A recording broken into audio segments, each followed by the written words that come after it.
ਵਰਿਆਮ ਸਿੰਘ ਸੰਧੂ ਦੀ ਕਹਾਣੀ ਹੈ ਤੇਰਾ ਪੁੱਤ ਕਿਵੇਂ। ਓਏ ਵਾਰਿਸ਼ ਐਵੇਂ ਨਹੀਂ ਲਿਖ ਗਿਆ ਵੀ ਇਹਨਾਂ ਰੰਨਾਂ ਦਾ ਕੋਈ ਤਬਾਰ ਨਹੀਂ। ਗੱਲ ਤੇਰੀ ਠੀਕ ਆ। ਸਾਰਿਆਂ ਨੇ ਇੱਕੋ ਆਵਾਜ਼ 'ਚ ਦੀਪੇ ਦੀ ਕਹੀ ਹੋਈ ਅਟੱਲ ਸੱਚਾਈ ਦੀ ਪੁਸ਼ਟੀ ਕਰ ਦਿੱਤੀ। ਉਹ ਖਿੜ-ਖਿੜ ਹੱਸ ਰਹੇ ਸਨ, ਪਰ ਧਰਮੂ ਖਬਰੇ ਕਿਉਂ ਚੁੱਪ ਸੀ। ਉਸ ਤੋਂ ਉਹਨਾਂ ਨਾਲ ਰਲ ਕੇ ਹੱਸਿਆ ਨਾ ਜਾ ਸਕਿਆ। ਉਹ ਕੱਦੂ ਵਾਹੇ ਖੇਤਾਂ ਵਿੱਚ ਝੋਨੇ ਦੇ ਬੂਟੇ ਗੱਡ ਰਹੇ ਸਨ। ਗਰਮੀ ਜਿਵੇਂ ਅੱਜ ਹੀ ਅੱਜ ਸੀ। ਹਵਾ ਨੂੰ ਵੀ ਜਿਵੇਂ ਮੱਠਾ ਬੁਖਾਰ ਹੋ ਗਿਆ ਸੀ। ਪਸੀਨਾ ਉਹਨਾਂ ਦੇ ਸਿਰ ਤੋਂ ਪੈਰਾਂ ਤਾਈਂ ਵਹਿ ਰਿਹਾ ਸੀ। ਨੰਗਿਆਂ ਪਿੰਡਿਆਂ ਨੂੰ ਧੁੱਪ ਝੁਲਸਦੀ ਜਾ ਰਹੀ ਸੀ। ਉਹ ਸਭ ਕਾਸੇ ਤੋਂ ਬੇਪਰਵਾਹ ਆਪਣੀਆਂ ਗੱਲਾਂ ਦੇ ਮਿੱਠੇ ਨਸ਼ੇ 'ਚ ਗੁੰਮ ਸਨ। ਉਹ ਕਰਮੂ ਲਿਖੜ ਦੀ ਵਹੁਟੀ ਦੀਆਂ ਗੱਲਾਂ ਕਰ ਰਹੇ ਸਨ, ਜਿਹੜੀ ਵਸਦੇ ਰਸਤੇ ਘਰ ਨੂੰ ਛੱਡ ਕੇ ਕਰਨੈਲ ਸਿੰਘ ਦੇ ਇੱਥੇ ਨਾਨਕੀ ਰਹਿੰਦੇ ਭਣੇਵੇਂ ਨਾਲ ਪਰਸੋਂ ਰਾਤ ਨਿਕਲ ਗਈ ਸੀ। ਕੁੜੀ ਸੋਹਣੀ ਸੀ ਤੇ ਕਰਨੈਲ ਸਿੰਘ ਦਾ ਭਣੇਵਾਂ ਵੀ ਸੋਹਣਾ ਸੀ, ਪਰ ਉਹ ਆਖਦੇ ਉਹਨਾਂ ਦੀ ਕਰਤੂਤ ਸੋਹਣੀ ਨਹੀਂ ਸੀ। ਪਿੰਡ ਦੀ ਇੱਜ਼ਤ ਨੂੰ ਤਾਂ ਜੋ ਦਾਗ ਲੱਗਾ ਸੀ ਲੱਗਾ, ਵਿਚਾਰਾ ਕਰਮਾਂ ਕਿਤੇ ਹਿੱਕ ਕੱਢ ਕੇ ਖੜਾਉਣ ਜੋਗਾ ਨਹੀਂ ਸੀ ਰਿਹਾ। ਵਿਚਾਰਾ ਮਿਲਣਸਾਰ ਤੇ ਭਲਾ ਆਦਮੀ ਸੀ, ਪਰ ਇਹ ਔਰਤਾਂ ਜਦੋਂ ਕਿਸੇ ਨੂੰ ਨੀਵਾਂ ਦਿਖਾਉਣ 'ਤੇ ਆ ਜਾਣ, ਇਹ ਤਾਂ ਸ਼ਹਿਨਸ਼ਾਹੀਆਂ ਦੇ ਮੱਥੇ 'ਤੇ ਕਾਲਖਾਂ ਮਲ ਦਿੰਦੀਆਂ ਨੇ। ਰੱਬ ਕਰੇ ਕਿਤੇ ਬੁਰੀ 'ਤੇ ਨਾ ਆ ਜਾਣ। ਇਹ ਉਹਨਾਂ ਸਾਰਿਆਂ ਦੇ ਵਿਚਾਰ ਸਨ। ਉਹ ਚੰਗਾ ਕੀਤਾ ਉਹਨੇ। ਮਾਹੀ ਮੁੰਡੇ ਨਾਲ ਜ਼ਿੰਦਗੀ ਦੇ 4 ਦਿਨ ਕੱਟ ਲਓ। ਕਰਮਾ ਕੰਜਰ ਦਾ ਹੈ ਵੀ ਕੀ ਹੈ, ਬਿੱਜੂ ਮੂੰਹਾਂ ਜਿਹਾ। ਹਜ਼ਾਰੀ ਮਜਬੀ ਨੇ ਆਪਣੀ ਕਾਂ ਪੂੰਜੀ ਦਾੜੀ ਨੂੰ ਖੁਰਕਿਆ। ਚਿੱਕੜ ਲਿਬੜੇ ਹੱਥਾਂ 'ਚੋਂ ਗੰਦੇ ਪਾਣੀ ਦੀਆਂ ਬੂੰਦਾਂ ਉਹਦੀ ਦਾੜੀ 'ਚ ਅੜ ਗਈਆਂ। ਸਾਰੇ ਫਿਰ ਖਿੜਖੜਾ ਕੇ ਹੱਸ ਪਏ। ਪਾਟੇ ਢੋਲ 'ਤੇ ਤੇਜ਼ ਡੱਗਾ ਮਾਰਨ ਵਾਂਗ ਉਹਨਾਂ ਦਾ ਖੁੱਲ੍ਹਾ ਹਾਸਾ ਖੜਕਿਆ, ਪਰ ਧਰਮੂ ਦੇ ਹੋਠਾਂ ਨੂੰ ਤਾਂ ਜਿਵੇਂ ਜੰਦਰਾ ਲੱਗ ਗਿਆ ਸੀ। ਉਹ ਕੋਈ ਹੁੰਗਾਰਾ ਨਹੀਂ ਸੀ ਭਰ ਰਿਹਾ। ਉਹ ਤਾਂ ਸਗੋਂ ਐਵੇਂ ਪੁੱਠਾ ਸੋਚੀ ਜਾ ਰਿਹਾ ਸੀ। ਭਲਾ ਉਹਨੂੰ ਅਜਿਹਾ ਸੋਚਣ ਦੀ ਕੀ ਲੋੜ ਸੀ। ਉਹਨੂੰ ਲੱਗਦਾ ਜਿਵੇਂ ਉਹ ਉਹਨੂੰ ਸੁਣਾ ਕੇ ਗੱਲਾਂ ਕਰ ਰਹੇ ਹੋਣ। ਨਹੀਂ ਬਈ, ਆਪਾਂ ਇਸ ਗੱਲ 'ਤੇ ਰਾਜ਼ੀ ਨਹੀਂ ਬਈ। ਬੜੀ ਨਮੋਸ਼ੀ ਆ ਯਾਰ, ਜਨਾਨੀ ਨਿਕਲ ਜੇ ਕਿਸੇ ਦੀ। ਮੇਰੇ ਵਰਗੇ ਨੂੰ ਜੇ ਪਤਾ ਲੱਗ ਜੇ ਵੀ ਮੇਰੀ ਵਹੁਟੀ ਦੀ ਕਿਸੇ ਨਾਲ ਗੱਲਬਾਤ ਆ, ਮੈਂ ਤਾਂ ਆਖਾਂ ਕੰਜਰ ਦੀ ਇਹ ਲੁਕ ਛਿਪ ਕੇ ਜਿਵੇਂ ਮਰਜ਼ੀ ਮੂੰਹ ਕਾਲਾ ਕਰ ਲਿਆ ਕਰ, ਪਰ ਕਿਤੇ ਨਿਕਲ ਨਾ ਜਾਈਂ। ਦੀਪਾ ਆਪਣੇ ਸੁਭਾਅ ਅਨੁਸਾਰ ਜਬਲੀਆਂ ਮਾਰੀ ਜਾ ਰਿਹਾ ਸੀ। ਉਂਝ ਉਹ ਗੱਲ ਵਿੱਚ ਹਜ਼ਾਰੀ ਮਜਬੀ ਨੂੰ ਵੀ ਲਾ ਗਿਆ ਸੀ, ਜਿਹਦੀ ਘਰਵਾਲੀ ਦੀ ਹਜ਼ਾਰੀ ਦੇ ਛੋਟੇ ਭਰਾ ਨਾਲ ਸਾਂਝ ਦੀ ਗੱਲ ਉਹਨਾਂ ਸਾਰਿਆਂ ਨੇ ਸੁਣੀ ਹੋਈ ਸੀ। ਹਜ਼ਾਰੀ ਖਿਸਿਆਨੀ ਜੀ ਹਾਸੀ ਹੱਸਿਆ। ਆਹੋ ਯਾਰ, ਤੂੰ ਠੀਕ ਹੀ ਆਂਦਾ। ਇੰਝ ਲੁਕ ਛਿਪ ਕੇ ਹੀ ਚੰਗਾ। ਨਾਲੇ ਇਹ ਕਿਹੜਾ ਪੱਠਿਆਂ ਦਾ ਟਾਕਾ ਵੀ ਗਾਂਹ ਹੋ ਜੂਗਾ। ਐਸ਼ ਜੇ ਆਪ ਕਰ ਲਈਦੀ ਆ ਤਾਂ ਉਹ ਨਾ ਕਰਨ, ਉਹਨਾਂ ਰੱਬ ਦੇ ਮਾਂ ਮਾਰੇ ਨੇ। ਇਸ ਤਰ੍ਹਾਂ ਗੱਲਾਂ ਕਰਦੇ ਉਹ ਕਰਮੀ ਦੀ ਹਾਲਤ 'ਤੇ ਤਰਸ ਘੱਟ ਪਰ ਆਪ ਸਵਾਦ ਵਧੇਰੇ ਲੈ ਰਹੇ ਸਨ। ਪਰ ਧਰਮੂ ਦਾ ਮੂੰਹ ਜਿਵੇਂ ਬੇਸੁਆਦ ਹੋ ਗਿਆ ਸੀ। ਉਹ ਚਾਹ ਰਿਹਾ ਸੀ ਕਿ ਅਜਿਹੀਆਂ ਗੱਲਾਂ ਬੰਦ ਹੋ ਜਾਣ। ਉਹਨੂੰ ਜਾਪਰਿਆ ਸੀ ਜਿਵੇਂ ਉਹ ਸਾਰੇ ਚਿੱਕੜ ਵਾਹੇ ਖੇਤ ਵਿੱਚੋਂ ਗਾਰੇ ਦੇ ਬੁੱਕ ਭਰ ਕੇ ਉਹਦੇ ਸਿਰ 'ਤੇ ਮੂੰਹ 'ਤੇ ਮਲੀ ਜਾ ਰਹੇ ਸਨ, ਤੇ ਭੌਂ ਕੇ ਇਹ ਗੱਲਾਂ ਉਹਦਾ ਧਿਆਨ 2 ਸਾਲ ਪਹਿਲਾਂ ਦੀ ਇੱਕ ਸ਼ਾਮ ਵੱਲ ਲਿਜਾ ਰਹੀਆਂ ਸਨ। ਉਹ ਮੁਕਲਾਵਾ ਲੈਣ ਸਹੁਰੇ ਗਿਆ ਹੋਇਆ ਸੀ। ਉਹ ਤੇ ਉਹਦਾ ਇੱਕ ਹੋਰ ਸਾਥੀ ਬਾਹਰੋਂ ਜੰਗਲ ਪਾਣੀ ਹੋ ਕੇ ਆ ਰਹੇ ਸਨ ਕਿ ਰਾਹ ਵਿੱਚ ਉਸ ਨੂੰ ਸਹੁਰੇ ਪਿੰਡ ਦੇ 2 ਗੱਭਰੂ ਬਾਹਰ ਨੂੰ ਜਾਂਦੇ ਮਿਲੇ। ਸਤਿ ਸ੍ਰੀ ਅਕਾਲ ਭਾਜੀ। ਉਹਨਾਂ 'ਚੋਂ ਲੰਮੇ ਪਤਲੇ ਮੁੰਡੇ ਨੇ ਮੁਸਕਰਾਉਂਦੇ ਹੋਏ ਧਰਮੂ ਨਾਲ ਹੱਥ ਮਿਲਾਇਆ ਤੇ ਇੰਝ ਉਹ ਮੁਸਕਰਾਉਂਦੇ ਹੋਏ ਅੱਗੇ ਲੰਘ ਗਏ। ਪ੍ਰਾਹੁਣਿਆਂ ਭਾਗਾਂ ਵਾਲਾ ਜੀ ਹੈ, ਕਿਸੇ ਕਰਮ ਵਾਲੇ ਨੂੰ ਹੀ ਇਹੋ ਜਿਹਾ ਮਾਲ ਮਿਲਦਾ। ਅੱਗੇ ਲੰਘਦਾ ਹੋਇਆ ਗੱਭਰੂ ਧਰਮੂ ਦੀ ਪਤਨੀ ਰਤਨੀ ਦੀ ਤਾਰੀਫ ਕਰ ਗਿਆ ਸੀ। ਧਰਮੂ ਦਾ ਦਿਲ ਖੁਸ਼ੀ 'ਚ ਧੜਕ ਪਿਆ। ਉਹਨੂੰ ਆਪਣੇ ਆਪ 'ਤੇ ਮਾਣ ਜਿਹਾ ਮਹਿਸੂਸ ਹੋਇਆ। ਪਰ ਉਹਦੇ ਇੱਕਦਮ ਕੰਨ ਖੜੇ ਹੋ ਗਏ। ਤੁਰੇ ਜਾਂਦੇ ਗੱਭਰੂਆਂ ਵਿੱਚੋਂ ਦੂਜਾ ਸਾਥੀ ਆਪਣੇ ਨਾਲ ਦੇ ਨੂੰ ਕਹਿ ਰਿਹਾ ਸੀ, ਮਾਲ ਤੇ ਚੰਗਾ ਹੈ, ਪਰ ਜੇ ਸੁੱਚਾ ਹੋਵੇ। ਧਰਮੂ ਨੇ ਆਪਣੇ ਸਾਥੀ ਦੇ ਚਿਹਰੇ ਵੱਲ ਤੱਕਿਆ, ਕਿਤੇ ਉਹਨੇ ਇਹ ਗੱਲ ਸੁਣੀ ਨਾ ਲਈ ਹੋਵੇ।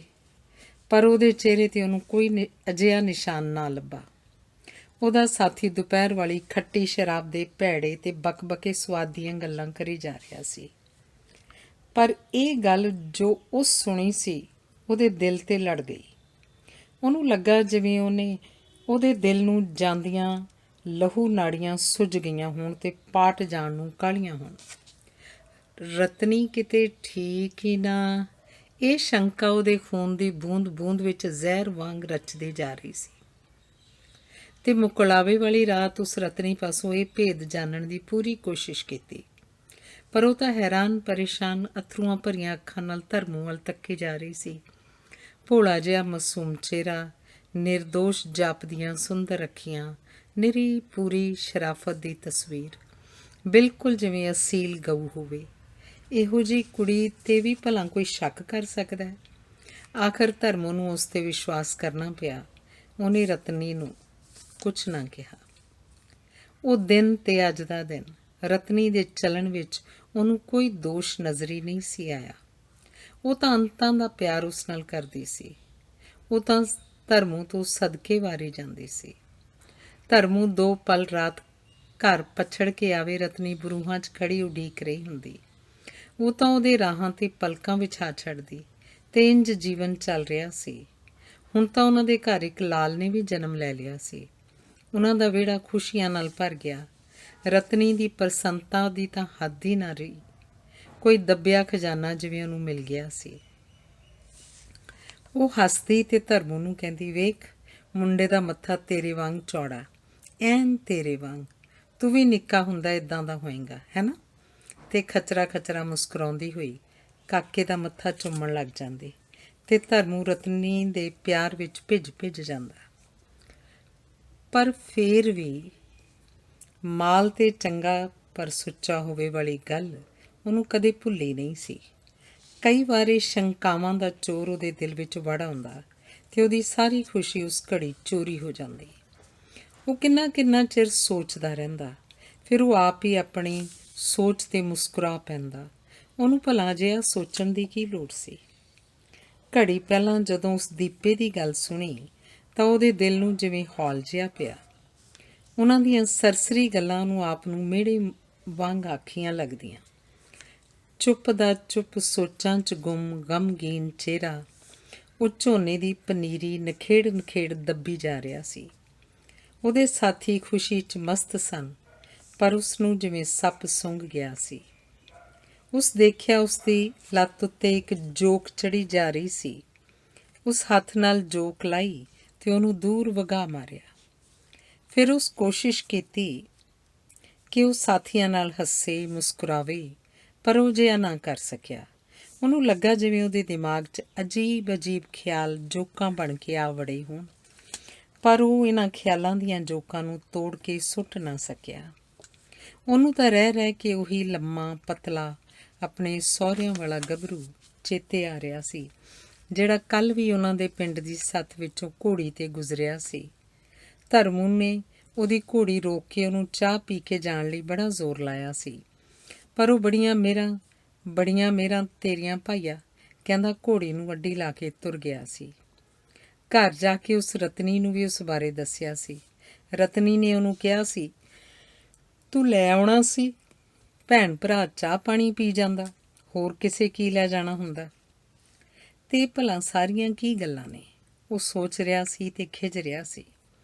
ਉਹਦੇ ਮਨ 'ਚ ਅਨੋਖੀ ਉਥਲ ਪੁਥਲ ਮਚੀ ਹੋਈ ਸੀ। ਰਹਿ ਰਹਿ ਕੇ ਉਹਨੂੰ ਆਪਣੇ ਆਪ 'ਤੇ ਗੁੱਸਾ ਆ ਰਿਹਾ ਸੀ। ਉਹ ਝੁੰਝਲਾ ਗਿਆ, ਇਸ ਤਰ੍ਹਾਂ ਤੇ ਉਹ ਪਾਗਲ ਹੋ ਜਾਏਗਾ। ਉਹ ਸਿੱਧੇ ਖੜੇ ਹੋ ਕੇ ਆਕੜ ਭੰਨੀ ਤੇ ਲੱਕ ਨੂੰ ਸਿੱਧਾ ਕੀਤਾ। ਸੂਰਜ ਲਹਿੰਦੇ ਵੱਲ ਜਾ ਰਿਹਾ ਸੀ, ਪਰ ਗਰਮੀ ਤੇ ਸੇਕ ਉਂਝ ਦਾ ਉਂਝ ਸੀ ਤੇ ਉਂਝ ਦਾ ਉਂਝ ਸੀ ਧਰਮੂ ਦੇ ਖਿਆਲਾਂ ਦਾ ਗੇੜ। ਉਹ ਤੂੰ ਧਰਮੂ ਸਹੁਰਿਆ ਕੂੰਦਾ ਹੀ ਨਹੀਂ, ਕੀ ਗੱਲ ਭਰਜਾਈ ਸਾਡੀ ਨੇ ਰਾਤੀ ਕੁੱਟਿਆ ਤਾਂ ਨਹੀਂ? ਦੀਪਾ ਉਹਨੂੰ ਬੜੇ ਚਿਰ ਤੋਂ ਚੁੱਪਚਾਪ ਗੰਭੀਰ ਸੋਚੀ ਪਿਆ ਵੇਖ ਕੇ ਕਹਿ ਰਿਹਾ ਸੀ। ਧਰਮੂ ਬੜਾ ਔਖਾ ਜਿਹਾ ਹੋ ਕੇ ਮੁਸਕਰਾਇਆ, ਨਹੀਂ ਯਾਰ, ਅੱਜ ਸਰੀਰ ਕੁਝ ਢਿੱਲਾ। ਸਰੀਰ ਢਿੱਲਾ ਤੇ ਮਾਵਾ ਡੁੰਗਲਾ ਭੋਰਾ ਦੇਵਾਂ ਹੀ। ਸਿਰ 'ਤੇ ਲਪੇਟੇ ਸਾਫੀ ਦੀ ਕੰਨੀਓਂ ਅਫੀਮ ਦਾ ਗੋਲਾ ਕੱਢ ਕੇ ਬੋਲਿਆ, ਯਾਰ ਅੱਜ ਕੱਲ੍ਹ ਰਹਿ ਕੀ ਗਿਆ ਬੰਦਿਆਂ 'ਚ, ਸੱਤਿਆ ਉੱਕਾ ਹੀ ਨਹੀਂ। ਨਸ਼ੇ ਤੋਂ ਬਿਨਾਂ ਕਿਤੇ ਸਾਡੀ ਦਿਹਾੜੀ ਨੀਵੇਂ ਲੱਕ ਝੋਨਾ ਲੱਗਦਾ। ਨਹੀਂ ਰਹਿਣ ਦੇ ਦੀਪਿਆ, ਦਿਲ ਨਹੀਂ ਮੰਨਦਾ। ਧਰਮੂ ਨੇ ਨਿਰਾਸ਼ਤਾ ਜਿਹੀ ਚ ਕਿਹਾ, ਉਹ ਜੇ ਇਹ ਨਹੀਂ ਤਾਂ ਫਿਰ ਰਾਤ ਨੂੰ ਹੋ ਜਾਏ ਛਿੱਟ ਛਿੱਟ, ਨਾਲੇ ਥਕੇਵਾਂ ਲੱਥ ਜੂ। ਮੈਂ ਪਹਿਲੇ ਤੋੜਦੀ ਰੱਖੀ ਆ ਇੱਕ ਬੋਤਲ, ਜੇ ਮਨ ਮੰਨਦਾ ਹੋਵੇ ਤਾਂ ਲੈ ਆਊਂ ਤਰਕਾਲੋਂ ਨੂੰ। ਯਾਰ ਘੜੀ ਪਲ ਖੁਸ਼ੀ ਵੀ ਮਨਾਉਣੀ ਚਾਹੀਦੀ ਆ ਬੰਦੇ ਨੂੰ, ਐਵੇਂ ਪਸ਼ੂਆਂ ਵਾਂਗੂ ਹਰ ਵੇਲੇ ਕੰਮ ਕਰ ਹੀ ਮਰੀ ਜੋ। ਇਹ ਭਲਾ ਕਿਹੜੇ ਗ੍ਰੰਥ 'ਚ ਲਿਖਿਆ? ਦੀਪੇ ਨੇ ਇੱਕ ਤਰ੍ਹਾਂ ਨਾਲ ਰਾਤ ਦਾ ਪ੍ਰੋਗਰਾਮ ਉਲੀਕ ਕੇ ਧਰਮੂ ਦੇ ਸਾਹਮਣੇ ਰੱਖ ਦਿੱਤਾ। ਧਰਮੂ ਦਾ ਦਿਲ ਆਪ ਵੀ ਕਰਦਾ ਸੀ ਕਿ ਅੱਜ ਸ਼ਾਮ ਨੂੰ ਜ਼ਰੂਰ ਪੀਤੀ ਜਾਣੀ ਚਾਹੀਦੀ ਹੈ। ਉਹ ਐਵੇਂ ਹੀ ਅਜੀਬ ਆ ਚੰਬੜੇ ਖਿਆਲਾਂ ਤੋਂ ਪਿੱਛਾ ਛੁਡਾਉਣਾ ਚਾਹੁੰਦਾ ਸੀ। ਉਸ ਸ਼ਾਮ ਨੂੰ ਪੀਣ ਦੀ ਸਲਾਹ ਮਨਜ਼ੂਰ ਕਰ ਲਈ। ਸ਼ਾਮੀ ਜਦੋਂ ਧਰਮੂ ਘਰ ਪਹੁੰਚਿਆ ਤਾਂ ਉਹਦੀ ਭੂਆ ਦਾ ਪੁੱਤ ਬਚਨਾ ਤੇ ਉਹਦੀ ਪਤਨੀ ਘਰ ਆਏ ਬੈਠੇ ਸਨ। ਰਤਨੀ ਨੇ ਕਾਕੇ ਨੂੰ ਕੁੱਛੜ ਚੁੱਕਿਆ ਹੋਇਆ ਸੀ ਤੇ ਹੱਸ ਦੋਹਾਂ ਜੀਆਂ ਨਾਲ ਗੱਲਾਂ ਕਰ ਰਹੀ ਸੀ। ਉਹਦਾ ਹੱਸਣਾ ਧਰਮੂ ਨੂੰ ਬੁਰਾ ਜਿਹਾ ਲੱਗਾ। ਉਸ ਦੂਜੇ ਪਾਸੇ ਮੂੰਹ ਪੁਆ ਲਿਆ ਤੇ ਬਚਨੇ ਨੂੰ ਜੱਫੀ 'ਚ ਘੁੱਟ ਲਿਆ। ਉਹ ਨਹਾ ਧੋ ਕੇ ਅਜੇ ਵਿਹਲਾ ਹੋਇਆ ਸੀ ਕਿ ਦੀਪਾ ਡੱਬ ਵਿੱਚ ਬੋਤਲ ਅੜਾਈ ਆ ਗਿਆ। ਉਹਨਾਂ ਤਿੰਨਾਂ ਨੇ ਵਰਾਂਡੇ 'ਚ ਮਹਿਫਿਲ ਜਮਾ ਲਈ। ਚੀਜ਼ ਚੰਗੀ ਹੈ। ਹਾੜਾ ਲੈਂਦਿਆਂ ਧਰਮੂ ਨੇ ਸ਼ਰਾਬ ਬਾਰੇ ਆਪਣੀ ਰਾਏ ਦਿੱਤੀ। ਫਿਰ ਛੰਨੇ 'ਚੋਂ ਦਾਲ ਦੇ ਚਮਚੇ ਭਰ ਖਾਣ ਲੱਗਾ। ਇੱਕ ਹਾੜਾ ਫੇਰ ਤੇ ਉਹਨਾਂ ਨੂੰ ਮਿੱਠਾ ਸਰੂਰ ਆਉਣ ਲੱਗ ਪਿਆ। ਉਹ ਖੁਸ਼ੀ 'ਚ ਮਸਤ ਸ਼ਰਾਬ ਦੀ ਉਸਤਤ ਵਿੱਚ ਆਪਣੇ ਵਿਚਾਰ ਪ੍ਰਗਟ ਕਰਨ ਲੱਗੇ। ਇਹ ਚੀਜ਼ ਹੀ ਬੜੀ ਆ ਧਰਮ ਨਾਲ, ਸੁਰਗਾਂ ਦੇ ਹੂਟੇ ਦੁਆ ਦਿੰਦੀ ਆ। ਸੁਰਗਾਂ ਦੇ ਹੂਟੇ ਸਭ ਨਰਕ ਸੁਰਗ ਇੱਥੇ ਹੀ ਆ, ਐਸ ਜੱਗ 'ਚ ਹੀ ਨੇ ਸਾਰੇ। ਕਿਉਂ ਪ੍ਰਾਹੁਣਿਆ? ਦੀਪਾ ਨਸ਼ੇ 'ਚ ਬੋਲੀ ਜਾ ਰਿਹਾ ਸੀ। ਗੱਲਾਂ ਕਰਦਿਆਂ ਉਹ ਆਪਣੀ ਆਦਤ ਅਨੁਸਾਰ ਸੱਜੇ ਹੱਥ ਦਾ ਪੰਜਾ ਹੇਠਾਂ ਉਤਾਂ ਹਿਲਾਈ ਜਾ ਰਿਹਾ ਸੀ। ਉਹਨਾਂ ਬੋਤਲ ਮੁਕਾ ਲਈ ਤਾਂ ਧਰਮੂ ਜਾ ਕੇ ਇੱਕ ਹੋਰ ਲੈ ਆਇਆ। ਉਹ ਮਜ਼ੇ ਵਿੱਚ ਸਨ। ਪੈਗ ਉੱਪਰ ਪੈਗ ਚੱਲ ਰਿਹਾ ਸੀ ਤੇ ਧਰਤ ਆਕਾਸ਼ ਦੀਆਂ ਗੱਲਾਂ ਕੀਤੀਆਂ ਜਾ ਰਹੀਆਂ ਸਨ। ਇਹ ਦੀਪ ਸੌਂ ਜਿਹੜਾ ਤੇਰੇ ਸਾਹਮਣੇ ਆ, ਇਹ ਨਾ ਬਚਣਿਆ ਆਪਣਾ ਧਰਮ ਦਾ ਵੀਰ ਆ, ਧਰਮ ਦਾ। ਇਸ ਜਿਹਾ ਬਸ ਤੂੰ ਪੁੱਛੇ ਕੁਝ ਨਾ, ਗੱਲ ਇੱਥੇ ਹੀ ਰਹਿਣ ਦੇ। ਰਤਨੀਏ, ਉਹ ਰਤਨ ਕੌਰੇ, ਸਲੂਣਾ ਲਿਆਈ ਆਂਡਿਆਂ ਦਾ ਹੱਥੋਂ, ਆਪੇ ਰੋਟੀ ਨਾਲ ਵੇਖੀ ਜਾਊ ਫਿਰ। ਧਰਮੂ ਮਸਤੀ 'ਚ ਝੂਮ ਰਿਹਾ ਸੀ। ਰਤਨੀ ਕੌਲੀ 'ਚ ਸਲੂਣਾ ਪਾ ਕੇ ਲਿਆਈ ਤੇ ਰੱਖ ਗਈ। ਆਪਾਂ ਤੇਰੇ ਦਾਸ ਹਾਂ ਵੱਡੇ ਭਾਈ, ਤੂੰ ਯਾਰ ਆਹ ਪਾਣੀ ਮੰਗਾ ਗੜਵੀ 'ਚ ਥੋੜ੍ਹਾ, ਦੀਪਾ ਲੜਖੜਾਉਂਦੀ ਆਵਾਜ਼ 'ਚ ਕਹਿ ਰਿਹਾ ਸੀ। ਮੈਂ ਲੈ ਕੇ ਆਉਣਾ। ਧਰਮੂ ਉੱਠਿਆ ਤੇ ਝੂਮਦਾ ਹੋਇਆ ਨਲਕੇ ਤੋਂ ਪਾਣੀ ਲੈਣ ਤੁਰ ਪਿਆ। ਪਾਣੀ ਲੈ ਕੇ ਮੁੜਿਆ ਤਾਂ ਉਹ ਸੁਣਿਆ ਦੀਪਾ ਉਹਦੇ ਭੂਆ ਦੇ ਪੁੱਤ ਨੂੰ ਕਰਮੇ ਦੀ ਵਹੁਟੀ ਦੇ ਨਿਕਲ ਜਾਣ ਦੀ ਗੱਲ ਸੁਣਾ ਰਿਹਾ ਸੀ ਤੇ ਬਾਰ ਕਹਿ ਰਿਹਾ ਸੀ, ਰੰਨਾਂ ਦਾ ਕੋਈ ਤਬਾਰ ਨਹੀਂ ਓਏ ਸਰਦਾਰਾ। ਧਰਮੂ ਨੇ ਪਾਣੀ ਦੀ ਗੜਵੀ ਦੀਪੇ ਦੇ ਹੱਥ ਜਾ ਫੜਾਈ। ਦੀਪੇ ਨੇ ਪੈਗ ਪੀਂਦਿਆਂ ਕਿਹਾ, ਧਰਮ ਸਿਆਂ, ਅਜੇ ਭਾਊ ਅਸਾਂ ਭਤੀਏ ਦੇ ਜੰਮਣ ਦੀ ਤੇਰੇ ਤੋਂ ਪੀਣੀ ਆ, ਠੀਕ ਆ ਨਾ? ਕਿੱਥੇ ਆ ਯਾਰ ਭਤੀਆ ਸਾਡਾ, ਲਿਆ ਉਹਨੂੰ। ਦੀਪਾ ਧਰਮੂ ਤੋਂ ਬਾਅਦ ਰਤਨੀ ਨੂੰ ਸੰਬੋਧਨ ਹੋਇਆ। ਉਹ ਭਾਬੀ, ਇੱਥੋਂ ਲਿਆਈ ਸਾਡੇ ਭਤੀਏ ਨੂੰ। ਰਤਨੀ ਘੁੰਡ 'ਚ ਹੱਸਦੀ ਕਾਕੇ ਨੂੰ ਚੁੱਕੀ ਆਈ ਤੇ ਉਹਨੂੰ ਦੀਪੇ ਦੇ ਕੁੱਛੜ ਦੇ ਦਿੱਤਾ। ਆਓ ਪੁੱਤ ਮੇਰਿਆ ਸਰਦਾਰ ਪੁੱਤਰਾ। ਦੀਪੇ ਨੇ ਕਾਕੇ ਦਾ ਮੂੰਹ ਚੁੰਮ ਲਿਆ। ਉਹ ਕਾਕੇ ਦਾ ਨਿੱਕਾ ਜਿਹਾ ਕੂਲਾ ਹੱਥ ਆਪਣੇ ਕਰੜੇ ਹੱਥਾਂ 'ਚ ਲੈ ਕੇ ਪਲੋਸਣ ਲੱਗਾ। ਤੇਰਾ ਪੁੱਤ ਕਿੰਜ ਹੋਇਆ, ਤੂੰ ਮੈਨੂੰ ਦੱਸ। ਧਰਮੂ ਅਜੀਬ ਸਵਾਲ ਕਰ ਗਿਆ ਸੀ। ਰਤਨੀ ਨੂੰ ਅਫਸੋਸ ਹੋਇਆ ਕਿ ਧਰਮੀ ਨੂੰ ਇੰਜ ਨਹੀਂ ਸੀ ਕਹਿਣਾ ਚਾਹੀਦਾ। ਉਹ ਅਜੇ ਕੁਝ ਕਹਿਣਾ ਹੀ ਚਾਹੁੰਦੀ ਸੀ ਕਿ ਦੀਪਾ ਬੋਲ ਪਿਆ, ਧਰਮੂ, ਤੇਰਾ ਪੁੱਤ ਤੇ ਆਪਣਾ ਪੁੱਤ ਕੋਈ ਦੋ ਆ? ਇਹ ਆਪਣਾ ਹੀ ਪੁੱਤ ਆ ਕਿ? ਦੀਪੋ ਨੇ ਫੇਰ ਕਾਕੇ ਨੂੰ ਆਪਣੇ ਨਾਲ ਘੁੱਟ ਲਿਆ। ਹੈ ਮਾਂ ਦਾ ਖਸਮ, ਤੇਰਾ ਪੁੱਤ ਕਿਵੇਂ ਲੱਗਾ ਓਏ? ਤੂੰ ਕੌਣ ਹੋਵੇਂ ਇਹਨੂੰ ਪੁੱਤ ਆਖਣ ਵਾਲਾ? ਖਲੋ, ਤੇਰੀ ਮਾਂ ਨੂੰ ਪਤਾ ਨਹੀਂ ਧਰਮੂ ਤੇ ਕੀ ਭੂਤ ਸਵਾਰ ਹੋ ਗਿਆ। ਉਹ ਵੱਧ ਕੇ ਦੀਪੇ ਦੇ ਗਲ ਨੂੰ ਹੱਥ ਪਾ ਲਿਆ। ਰਤਨੀ ਨੇ ਚੀਕ ਮਾਰਦਿਆਂ ਭੱਜ ਕੇ ਕਾਕੇ ਨੂੰ ਦੀਪੇ ਦੇ ਕੁੱਛੜੋਂ ਖਿੱਚ ਲਿਆ। ਬਚਨੇ ਦੇ ਰੋਕਦਿਆਂ ਧਰਮੂ ਨੇ ਦੀਪੇ ਨੂੰ ਢਾਹ ਲਿਆ। ਮੈਂ ਤੇਰਾ ਖੂਨ ਕਰ ਦੂੰ ਸਾਲਿਆ, ਤੂੰ ਹੋਵੇਂ ਕੌਣ ਓਏ? ਮੇਰੇ ਮੁੰਡੇ ਦਾ ਪਿਓ ਬਣਨ ਵਾਲਾ, ਤੇਰੀ ਭੈਣ ਨੂੰ। ਚਲੀ ਜਾ ਰਤਨੀਏ ਤੂੰ ਵੀ ਇੱਥੋਂ, ਨਹੀਂ ਤਾਂ ਤੇਰੇ ਵੀ ਟੋਟੇ ਕਰ ਦੂੰ। ਰਤਨੀ ਦੀ ਹਾਲ ਦੁਹਾਈ ਸੁਣ ਕੇ ਆਂਢੀ ਗੁਆਂਢੀ ਭੱਜੇ ਆਏ। ਉਹਨਾਂ ਬੜੀ ਮੁਸ਼ਕਿਲ ਨਾਲ ਦੀਪੇ ਨੂੰ ਧਰਮੇ ਦੇ ਹੇਠੋਂ ਕੱਢਿਆ। ਦੋਹਾਂ ਦੇ ਕੇਸ ਖੁੱਲ੍ਹੇ ਹੋਏ ਸਨ। ਧਰਮੂ ਲੋਕਾਂ ਦੀਆਂ ਬਾਹਾਂ 'ਚੋਂ ਛੁੱਟ ਜਾ ਰਿਹਾ ਸੀ। ਇਹਦਾ ਪੁੱਤ ਕਿੱਦਾਂ ਹੋਇਆ? ਖਲੋ ਤੇਰੀ ਮਾਂ ਨੂੰ ਸੂਰ, ਤੈਨੂੰ ਪਿਓ ਬਣਾ ਲਾਂ। ਦਬੂਰਹਾ ਉੱਚੀ ਉੱਚੀ ਬੱਕਰੇ ਬੁਲਾਉਣ ਲੱਗਾ। ਧੰਨਵਾਦ। ਸਰਦਾਰ ਵਰਿਆਮ ਸਿੰਘ ਸੰਧੂ ਦੀ ਕਹਾਣੀ ਦੁਖਾਂਤ ਦਾ ਸਫ਼ਰ। ਨਰਸ ਪਿਤਾ ਜੀ ਨੂੰ ਇੰਜੈਕਸ਼ਨ ਦੇ ਕੇ ਮੱਥਾ ਘੁੱਟੀ ਬੁੜਬੁੜ ਕਰਦੀ ਤੁਰ ਗਈ ਹੈ। ਮੈਂ ਗਲੂਕੋਜ਼ ਦਿੱਤੇ ਜਾਣ ਵਾਲੀ ਸੂਈ ਨੂੰ ਠੀਕ ਕਰਕੇ ਗੁੰਮ-ਸੁੰਮ ਬੈਠ ਜਾਂਦਾ ਹਾਂ। ਪਿਛਲੇ 5-6 ਦਿਨਾਂ ਵਿੱਚ ਚਿੰਤਾ ਤੇ ਠੰਡ ਤੇ ਵਾਪਰ ਜਾਣ ਵਾਲੀ ਦੁਖਦਾਈ ਹੋਣੀ ਨੇ ਮੇਰੇ ਚਿਹਰੇ ਦਾ ਰੰਗ ਪੀ ਲਿਆ ਹੈ। ਪਿਤਾ ਜੀ ਬੇਸੁਰਤ ਛੱਤ ਵੱਲ ਅੱਖਾਂ ਕੀਤੀ ਉੱਚੀ ਸਾਹ ਲੈ ਰਹੇ ਹਨ। ਉਹਨਾਂ ਦੀ ਛਾਤੀ ਵਿੱਚ ਰੜਕਦੀ ਬਲਗਮ ਦਾ ਖਿਆਲ ਮੇਰੇ ਜ਼ਿਹਨ ਵਿੱਚ ਰੜਕਦਾ ਹੈ। ਸਵੇਰ ਦਾ 3 ਵਾਰ ਨਰਸਾਂ ਨੂੰ ਤੇ ਡਾਕਟਰ ਨੂੰ ਬਲਗਮ ਕੱਢ ਦੇਣ ਲਈ ਬੇਨਤੀ ਕਰ ਚੁੱਕਾ ਹਾਂ। ਮੇਰਾ ਖਿਆਲ ਸੀ ਖਬਰੇ ਇੰਝ ਹੀ ਉਹਨਾਂ ਨੂੰ ਸਾਹ ਕੁਝ ਸੌਖਾ ਆਏਗਾ, ਪਰ ਲੱਗਦੀ ਵਾਹੀ ਇਸ ਨਿਜ਼ਾਮ ਵਿੱਚ ਕਿਸੇ ਨੂੰ ਸੌਖਾ ਸਾਹ ਲੈਣ ਹੀ ਕਿੱਥੇ ਦਿੱਤਾ ਜਾਂਦਾ ਹੈ।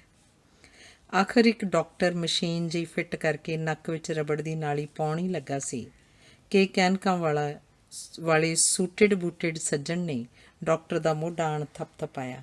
ਹੈਲੋ ਡਾਕਟਰ ਵਰਮਾ, ਰਤਾ ਇੱਧਰ ਆਣਾ।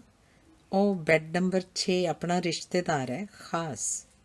ਉਹ ਸੱਜਣ ਡਾਕਟਰ ਦਾ ਮੋਢਾ ਥਪਥਪਾਉਂਦਾ ਮੇਰੀ ਆਵਾਜ਼ ਥਪਥਪਾ ਕੇ ਸੁਆ ਗਿਆ ਹੈ। ਸਾਹ ਠੀਕ ਨਹੀਂ ਹੋਇਆ? ਬਲਗਮ ਕੱਢੀ ਨਹੀਂ? ਬੈੱਡ ਨੰਬਰ 16 ਦਾ ਸੁੱਕਾ ਜਿਹਾ ਮਰੀਜ਼ ਮੈਨੂੰ ਪੁੱਛਦਾ ਹੈ। ਮੈਂ ਬਰਾਬਰ ਦੀ ਸਾਹਮਣੀ ਲਾਈਨ ਵੱਲ ਉਸ ਵੱਲ ਘੂਰਦਾ ਜਾਂ ਚੁੱਪ ਰਹਿੰਦਾ ਹਾਂ।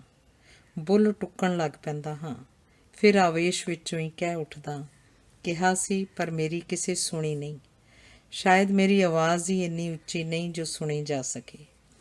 ਪਿਛਲਾ ਵਾਕ ਪਤਾ ਨਹੀਂ ਮੈਂ ਆਪਣੇ ਆਪ ਨੂੰ ਕਿਹਾ ਹੈ ਕਿ ਉਹਨੂੰ। ਪਿਤਾ ਜੀ ਦੀ ਪਗੜੀ ਠੀਕ ਕਰਕੇ ਮੈਂ ਉਹਨਾਂ ਦੇ ਦਾੜੇ ਨੂੰ ਸੰਵਾਰਦਾ ਹਾਂ। ਮੇਰੇ ਦਿਲ ਵਿੱਚ ਰੁੱਗ ਭਰੀਣ ਲੱਗਾ ਹੈ। ਉਹਨਾਂ ਦੇ ਪੀਲੇ ਚਿਹਰੇ ਵਿੱਚੋਂ ਮੇਰਾ ਭਵਿੱਖ ਮੈਨੂੰ ਨਜ਼ਰ ਆਉਂਦਾ ਹੈ। ਸਾਰੇ ਭੈਣ ਭਰਾ ਮੇਰੇ ਤੋਂ ਛੋਟੇ ਹਨ, ਪੜ੍ਹਾਉਣ ਵਾਲੇ ਵੀ ਤੇ ਵਿਆਹੁਣ ਵਾਲੇ ਵੀ। ਮੈਂ ਇੰਨੇ ਦੁੱਖਾਂ ਭਰੇ ਮਾਹੌਲ ਦੀ ਕਲਪਨਾ ਕਰਕੇ ਕੰਬ ਜਾਂਦਾ ਹਾਂ। 6 ਦਿਨਾਂ ਤੋਂ ਪਿਤਾ ਜੀ ਜ਼ਿੰਦਗੀ ਤੇ ਮੌਤ ਦੇ ਅੱਧ ਵਿੱਚ ਲਟਕ ਰਹੇ ਹਨ। ਨਾਲ ਹੀ ਮੇਰੀ ਤੇ ਮੇਰੇ ਪਰਿਵਾਰ ਦੀ ਆਸ ਲਟਕੀ ਹੋਈ ਹੈ। ਇਹ ਚਾਮਚੜਿਕ ਜਿਹੀ ਬੜੀਆਂ ਨਾਸਾਂ ਚੜ੍ਹਾਉਂਦੀ ਗਈ ਹੈ ਟੀਕਾ ਲਾ ਕੇ। ਕਿਉਂ ਸਰਦਾਰਾ? ਖੰਘ ਕੇ ਦੂਰਾ ਹੋ ਜਾਣ ਵਾਲਾ ਬੈੱਡ ਨੰਬਰ 16 ਦਾ ਸੁਕੜੂ ਜਿਹਾ ਮਰੀਜ਼ ਹੁਣੇ ਗਈ ਨਰਸ ਬਾਰੇ ਪੁੱਛਦਾ ਹੈ। ਕਹਿੰਦੀ ਸੀ ਪਸੀਨੇ ਦੀ ਬੂ ਆ ਰਹੀ ਹੈ। ਕਾਹਲੀ ਨਾਲ ਟੀਕਾ ਲਵਾਉਣ ਸਮੇਂ ਪਿਤਾ ਜੀ ਨੂੰ ਠੀਕ ਤਰ੍ਹਾਂ ਮੈਥੋਂ ਸੰਭਾਲਿਆ ਨਾ ਗਿਆ ਤੇ ਆਖੇ ਆ ਜਾਂਦੇ ਨੇ ਇਲਾਜ ਕਰਾਉਣ, ਟੀਕਾ ਲਵਾਉਣ ਦੀ ਜਾਂਚ ਨਹੀਂ। ਮੇਰੇ ਕੋਲ ਦੀ ਬਲਵਿੰਦਰ ਨਰਸ ਟੁੱਪ ਲੰਘ ਗਈ ਹੈ। ਮੈਂ ਚੁੱਪ ਕਰ ਜਾਂਦਾ। ਇਹ ਨਰਸ ਮੈਨੂੰ ਪਿਆਰੀ ਜਿਹੀ ਲੱਗਦੀ ਹੈ। ਇਹਦੀਆਂ ਅੱਖਾਂ ਮੇਰੀ ਮਹਿਬੂਬਾ ਦੀਆਂ ਅੱਖਾਂ ਨਾਲ ਸਗਵੀਆਂ ਦੀਆਂ ਸਗਵੀਆਂ ਮੇਲ ਖਾਂਦੀਆਂ ਹਨ। ਕਿੱਡੀ ਅਜੀਬ ਗੱਲ ਹੈ, ਜੇ ਕੋਈ ਮੇਰੀ ਸੋਚ ਜਾਣ ਲਵੇ ਤਾਂ ਕੀ ਆਖੇ। ਪਿਤਾ ਮਰਗ ਦੇ ਬਿਸਤਰੇ 'ਤੇ ਪਿਆ ਤੇ ਇਹ ਨਰਸ ਦੇ ਚਿਹਰੇ 'ਚੋਂ ਮਹਿਬੂਬਾ ਲੱਭਦਾ ਪਿਆ। ਸ਼ਾਬਾਸ਼। ਅਜਿਹੀ ਅਵਸਥਾ ਵਿੱਚ ਸੋਚ ਆਉਂਦੀ ਹੈ ਕਿ ਮੇਰੀ ਮਹਿਬੂਬਾ ਹੀ ਕੋਲ ਹੁੰਦੀ ਤੇ ਹੌਸਲਾ ਦਿੰਦੀ, ਢਹਿੰਦੇ ਮਨ ਨੂੰ ਧੀਰ ਬੰਧਾਉਂਦੀ। ਪਰ ਉਹ ਤਾਂ ਕਿਧਰੇ ਆਪਣੇ ਪਤੀ ਦੀ ਬੁੱਕਲ ਨਿੱਘੀ ਕਰ ਰਹੀ ਹੋਏਗੀ ਜਾਂ ਕਿਸੇ ਬੱਚੇ ਨੂੰ ਦੁੱਧ ਚੁੰਘਾ ਰਹੀ ਹੋਏਗੀ। ਬੱਚੇ ਨੂੰ ਦੁੱਧ ਚੁੰਘਾਉਣ ਵਾਲੀ ਗੱਲ ਤੋਂ ਮੈਨੂੰ ਸਹਿਜੇ ਹੀ ਹਾਸਾ ਆ ਜਾਂਦਾ ਹੈ। ਹਰ ਕੁੜੀ ਵਿਆਹੀ ਜਾਣ ਵੇਲੇ ਮਹਿਬੂਬ ਨੂੰ ਕਹਿੰਦੀ ਹੈ, ਮੈਂ ਤੇਰੇ ਬਾਝੋਂ ਮਰ ਜਾਵਾਂਗੀ, ਤੂੰ ਮੇਰੇ ਸੁਪਨਿਆਂ 'ਚੋਂ ਉਮਰ ਭਰ ਨਹੀਂ ਜਾਏਗਾ। ਹਾਏ, ਪਰ ਖਾਣ ਨੂੰ ਰੋਟੀ ਤੇ ਹੰਡਾਉਣ ਨੂੰ ਦਰਮਿਆਨਾ ਜਿਹਾ ਪਤੀ ਮਿਲਿਆ, 2 ਬੱਚੇ ਜੰਮੇ ਤੇ ਫਿਰ ਸਭ ਕੁਝ ਆਮ ਦੀ ਤਰ੍ਹਾਂ ਚੱਲਣ ਲੱਗ ਪੈਂਦਾ ਹੈ। ਜਵਾਰ ਭੱਟ ਆਉਣ ਤੋਂ ਪਿੱਛੋਂ ਜਿਵੇਂ ਲਹਿਰਾਂ ਸ਼ਾਂਤ ਹੋ ਜਾਂਦੀਆਂ ਹਨ। ਪਰ ਫਿਰ ਵੀ ਖਬਰੇ ਮਹਿਬੂਬਾ ਦੀ ਯਾਦ ਕਿਉਂ ਆਉਂਦੀ ਹੈ, ਉਹਦਾ ਹੌਸਲਾ ਕਿਉਂ ਚਾਹੁੰਦਾ ਹਾਂ। ਸ਼ਾਇਦ ਮੈਂ ਜਿਹੜੇ ਦੋਸਤ ਨੂੰ ਪਿਤਾ ਜੀ ਦੀ ਗੰਭੀਰ ਹਾਲਤ ਹੋਣ ਕਰਕੇ ਭੂਆ ਜੀ ਨੂੰ ਸੱਦਣ ਭੇਜਿਆ ਸੀ, ਉਹ ਭੂਆ ਜੀ ਨੂੰ ਲੈ ਕੇ ਆ ਗਿਆ ਹੈ। ਭੂਆ ਬੇਹੋਸ਼ ਪਿਤਾ ਜੀ ਦੇ ਮੱਥੇ 'ਤੇ ਹੱਥ ਫੇਰੀ ਜਾ ਰਹੀ ਹੈ, ਆਪਣੇ ਆਪ ਵਿੱਚ ਆਤਮਘਾਤ ਕਰਕੇ ਵਿਰੜੇ ਕਰ ਰਹੀ ਹੈ। ਵੀਰ ਵੇ, ਤੂੰ ਤਾਂ ਆਂਦਾ ਸੀ ਠੰਡ ਤੋਂ ਬਚ ਕੇ ਰਿਹਾ ਕਰਾਂ, ਮੈਨੂੰ ਕੁਝ ਨਾ ਹੋ ਜਾਏ। ਵੀਰ ਮੇਰਿਆ, ਮੈਨੂੰ ਤਾਂ ਕੁਝ ਨਹੀਂ ਹੋਇਆ, ਮੈਂ ਤਾਂ ਰਾਜੀ ਬਾਜੀ ਆ, ਤੈਨੂੰ ਕੀ ਹੋ ਗਿਆ ਮੇਰਿਆ ਮਾਂ ਜਾਇਆ ਲਾਲ ਵੀਰਾ। ਉਹ ਪਿਤਾ ਜੀ ਦੇ ਸਿਰਹਾਣੇ ਬੈਠ ਕੇ ਦੁਖੀ ਹੋ ਰਹੀ ਹੈ, ਉਹਨਾਂ ਨੂੰ ਬੁਲਾਉਣ ਦੀ ਕੋਸ਼ਿਸ਼ ਕਰ ਰਹੀ ਹੈ। ਮੈਂ ਆਪਣੇ ਹੋਂਠ ਦੰਦਾਂ ਹੇਠਾਂ ਘੁੱਟ ਕੇ ਰੱਖ ਰਿਹਾ, ਪਰ ਅੱਥਰੂ ਘੁੱਟਿਆਂ ਨਹੀਂ ਘੁੱਟੇ ਜਾ ਸਕਦੇ, ਅੱਖਾਂ ਛਲਕ ਪੈਂਦੀਆਂ ਹਨ। ਭੂਆ ਜੀ ਨਾ ਰੋ, ਤੁਸੀਂ ਤਾਂ ਸਾਨੂੰ ਹੌਸਲਾ ਦੇਣਾ ਅਤੇ ਸਗੋਂ ਤੁਸੀਂ, ਮੈਂ ਉਹਨਾਂ ਦਾ ਮੋਢਾ ਫੜ ਕੇ ਢਾਰਸ ਬਣਾਉਂਦਾ ਹਾਂ। ਚਲੋ ਜੀ ਚਲੋ, ਇੱਥੇ ਇੰਨਾ ਚਿਰ ਨਹੀਂ ਕਿਸੇ ਨੂੰ ਅੰਦਰ ਖੜ੍ਹਨ ਦਿੱਤਾ ਜਾਂਦਾ। ਵਗ ਜਾ ਮਾਂ, ਉੱਠਦਾ। ਇੱਕ ਜਮਾਦਾਰ ਜਿਹਾ ਭੂਆ ਦੇ ਰੂਪ ਛਾਂਟੀ ਜਾਂਦਾ ਹੈ। ਉਹ ਤਰਲਿਆਂ ਭਰੀਆਂ ਅੱਖਾਂ ਨਾਲ ਪਿਛਾਂਹ ਭੌਂ ਕੇ ਪਿਤਾ ਜੀ ਵੱਲ ਵੇਖਦੀ ਬਾਹਰ ਤੁਰ ਜਾਂਦੀ ਹੈ। ਮੈਂ ਬੁੜਬੁੜ ਕਰਦੇ ਜਮਾਦਾਰ ਵੱਲ ਵੇਖੀ ਜਾਂਦਾ। ਸਰਦਾਰ ਜੀ, ਡਾਕਟਰ ਆਏ ਤੇ ਸਾਨੂੰ ਗੁੱਸੇ ਹੁੰਦਾ ਹੈ। ਆਹੋ, ਤੇ ਉਹ ਪਰੇ ਨੂੰ ਤੁਰ ਜਾਂਦਾ ਹੈ। ਮੈਂ ਇਹਦੇ ਬਾਰੇ ਸੋਚਣ ਲੱਗ ਪੈਂਦਾ। ਇਹੋ ਹੀ ਸਵੇਰੇ ਬਾਹਰ ਕਹਿੰਦਾ ਪਿਆ ਸੀ, ਰਾਤ ਦੀ ਡਿਊਟੀ ਸਾਡੇ ਲਈ ਚੰਗੀ ਰਹਿੰਦੀ ਹੈ, 1-2 ਰੁਪਏ ਬਣ ਜਾਂਦੇ ਨੇ। ਉਂਝ ਜੀ ਨਿਰੀ ਤਨਖਾਹ ਨਾਲ ਗੁਜ਼ਾਰਾ ਕਿੱਥੇ ਹੁੰਦਾ ਹੈ, ਅਤੇ ਮੈਨੂੰ ਉਸ 'ਤੇ ਗੁੱਸਾ ਨਹੀਂ, ਤਰਸ ਜਿਹਾ ਆ ਜਾਂਦਾ ਹੈ। ਮੇਰਾ ਦੋਸਤ ਪਿਤਾ ਜੀ ਦੇ ਸਿਰਹਾਣੇ ਸਟੂਲ 'ਤੇ ਬੈਠ ਜਾਂਦਾ ਹੈ। ਮੈਂ ਉੱਠ ਕੇ ਬੈੱਡ ਨੰਬਰ 16 ਦੀ ਪੁਆਂਦੀ ਜਾ ਬੈਠਦਾ ਹਾਂ। ਜਿਸ ਦਿਨ ਦਾ ਮੈਂ ਪਿਤਾ ਜੀ ਨੂੰ ਇੱਥੇ ਲੈ ਕੇ ਆਇਆ, ਉਸ ਦਿਨ ਦੀ ਉਹਦੀ ਮੇਰੇ ਨਾਲ ਸਾਂਝ ਜਿਹੀ ਪੈ ਗਈ ਹੈ। ਉਂਝ ਵੀ ਹਸਾਉਣੇ ਸੁਭਾਅ ਦਾ ਹੈ, 2 ਹੇਠਲੀਆਂ ਉਤਲੀਆਂ ਮਾਰ ਕੇ ਦਿਲ ਲਾਈ ਰੱਖਦਾ ਹੈ। ਵੇਖੋ ਮਹਾਰਾਜ ਦੀ ਮਰਜ਼ੀ, ਕੀ ਪਤਾ ਚੰਗੇ ਪਾਸੇ ਮੋੜਾ ਪੈ ਜਾਏ, ਉਹ ਮੈਨੂੰ ਹਮਦਰਦੀ ਵਜੋਂ ਆਖਦਾ ਹੈ। ਵੇਖੋ, ਮੈਂ ਨਿਸ਼ਚੇ ਜਿਹੇ ਵਿੱਚ ਸਿਰ ਹਿਲਾ ਛੱਡਦਾ ਹਾਂ। ਹਲਾ, ਕੀ ਕਹਿੰਦੀ ਸੀ, ਬੋ ਆਉਂਦੀ ਹੈ? ਉਹ ਫਿਰ ਨਰਸ ਬਾਰੇ ਗੱਲ ਛੇੜ ਲੈਂਦਾ ਹੈ। ਉਹਦੇ ਮੱਥੇ ਦੀਆਂ ਨਾੜਾਂ ਭਖ ਉੱਠਦੀਆਂ ਹਨ। ਮੈਂ ਹੈਰਾਨ ਹੋਇਆ ਉਹਦੇ ਚਿਹਰੇ ਵੱਲ ਤੱਕਦਾ ਹਾਂ। ਉਹ ਖੰਘਣ ਲੱਗਦਾ ਹੈ। ਖੰਘਦਿਆਂ ਉਹਦਾ ਸਿਰ ਗੋਡਿਆਂ 'ਚ ਜਾ ਵੜਦਾ ਹੈ। ਇਹਨਾਂ ਨੂੰ ਕਿਸੇ ਨਾਲ ਕੀ ਜੀ? ਵੇਖ ਕੀਕੂ ਠਿੱਚਾਂ ਵੱਢਣ ਡਏ ਆ ਰਲ ਕੇ। ਇਹ ਜਿਹੜੀ ਗਈ ਸੀ ਨਾ ਤੇਰੇ ਕੋਲ ਦੀ ਲੰਘ ਕੇ, ਕੀ ਨਾਂ ਇਹਦਾ? ਬਲਵਿੰਦਰ, ਮੋਟੀਆਂ ਅੱਖਾਂ ਵਾਲੀ। ਇਹਦੇ ਕਚਰੀ ਜਿਹੀ ਅਤੇ ਆ ਸਾਰੇ ਨਿੱਕੇ ਡਾਕਟਰ ਲੱਟੂ ਹੋਏ ਫਿਰਦੇ ਈ। ਉਹ ਵੇਖ ਜਿਹੜੀ ਕੋਟ ਪਾਉਣ ਡਈ, ਵੇਖ 2-3 ਡਾਕਟਰ ਅਤੇ 2-3 ਨਰਸਾਂ ਇਕੱਠੇ ਹੀ ਹੀਟਰ ਸੇਕ ਰਹੇ ਹਨ। ਮੈਂ ਉਹਨਾਂ ਵੱਲ ਤੱਕਦਾ ਹਾਂ। ਮੇਰੀ ਮਹਿਬੂਬਾ ਦੀਆਂ ਅੱਖਾਂ ਵਾਲੀ ਕੁੜੀ ਬਲਵਿੰਦਰ ਚਮਗਿੱਦੜ ਮੂੰਹੇ ਡਾਕਟਰ ਦਾ ਕੋਟ ਪਾ ਰਹੀ ਹੈ। ਬਾਕੀ ਸਾਰੇ ਅਰਥਹੀਨ ਦੰਦੀਆਂ ਕੱਢ ਰਹੇ ਹਨ। ਧੁੰਦ ਵਿੱਚ ਵੇਖਣ ਵਾਲੇ ਵਾਂਗ ਤੱਕਦਾ ਉਹ ਚਮਗਿੱਦੜ ਮੂੰਹਾਂ ਡਾਕਟਰ ਕੋਟ ਬਾਹਾਂ ਤੋਂ, ਮੋਢਿਆਂ ਤੋਂ, ਪਿੱਠ ਤੋਂ ਘੁੱਟ ਕੇ ਠੀਕ ਕਰ ਰਿਹਾ ਹੈ। ਪਤਾ ਨਹੀਂ ਕੋਟ ਠੀਕ ਕਰ ਰਿਹਾ ਹੈ ਕਿ ਆਪਣੇ ਆਪ ਨੂੰ ਠੀਕ ਕਰ ਰਿਹਾ ਹੈ।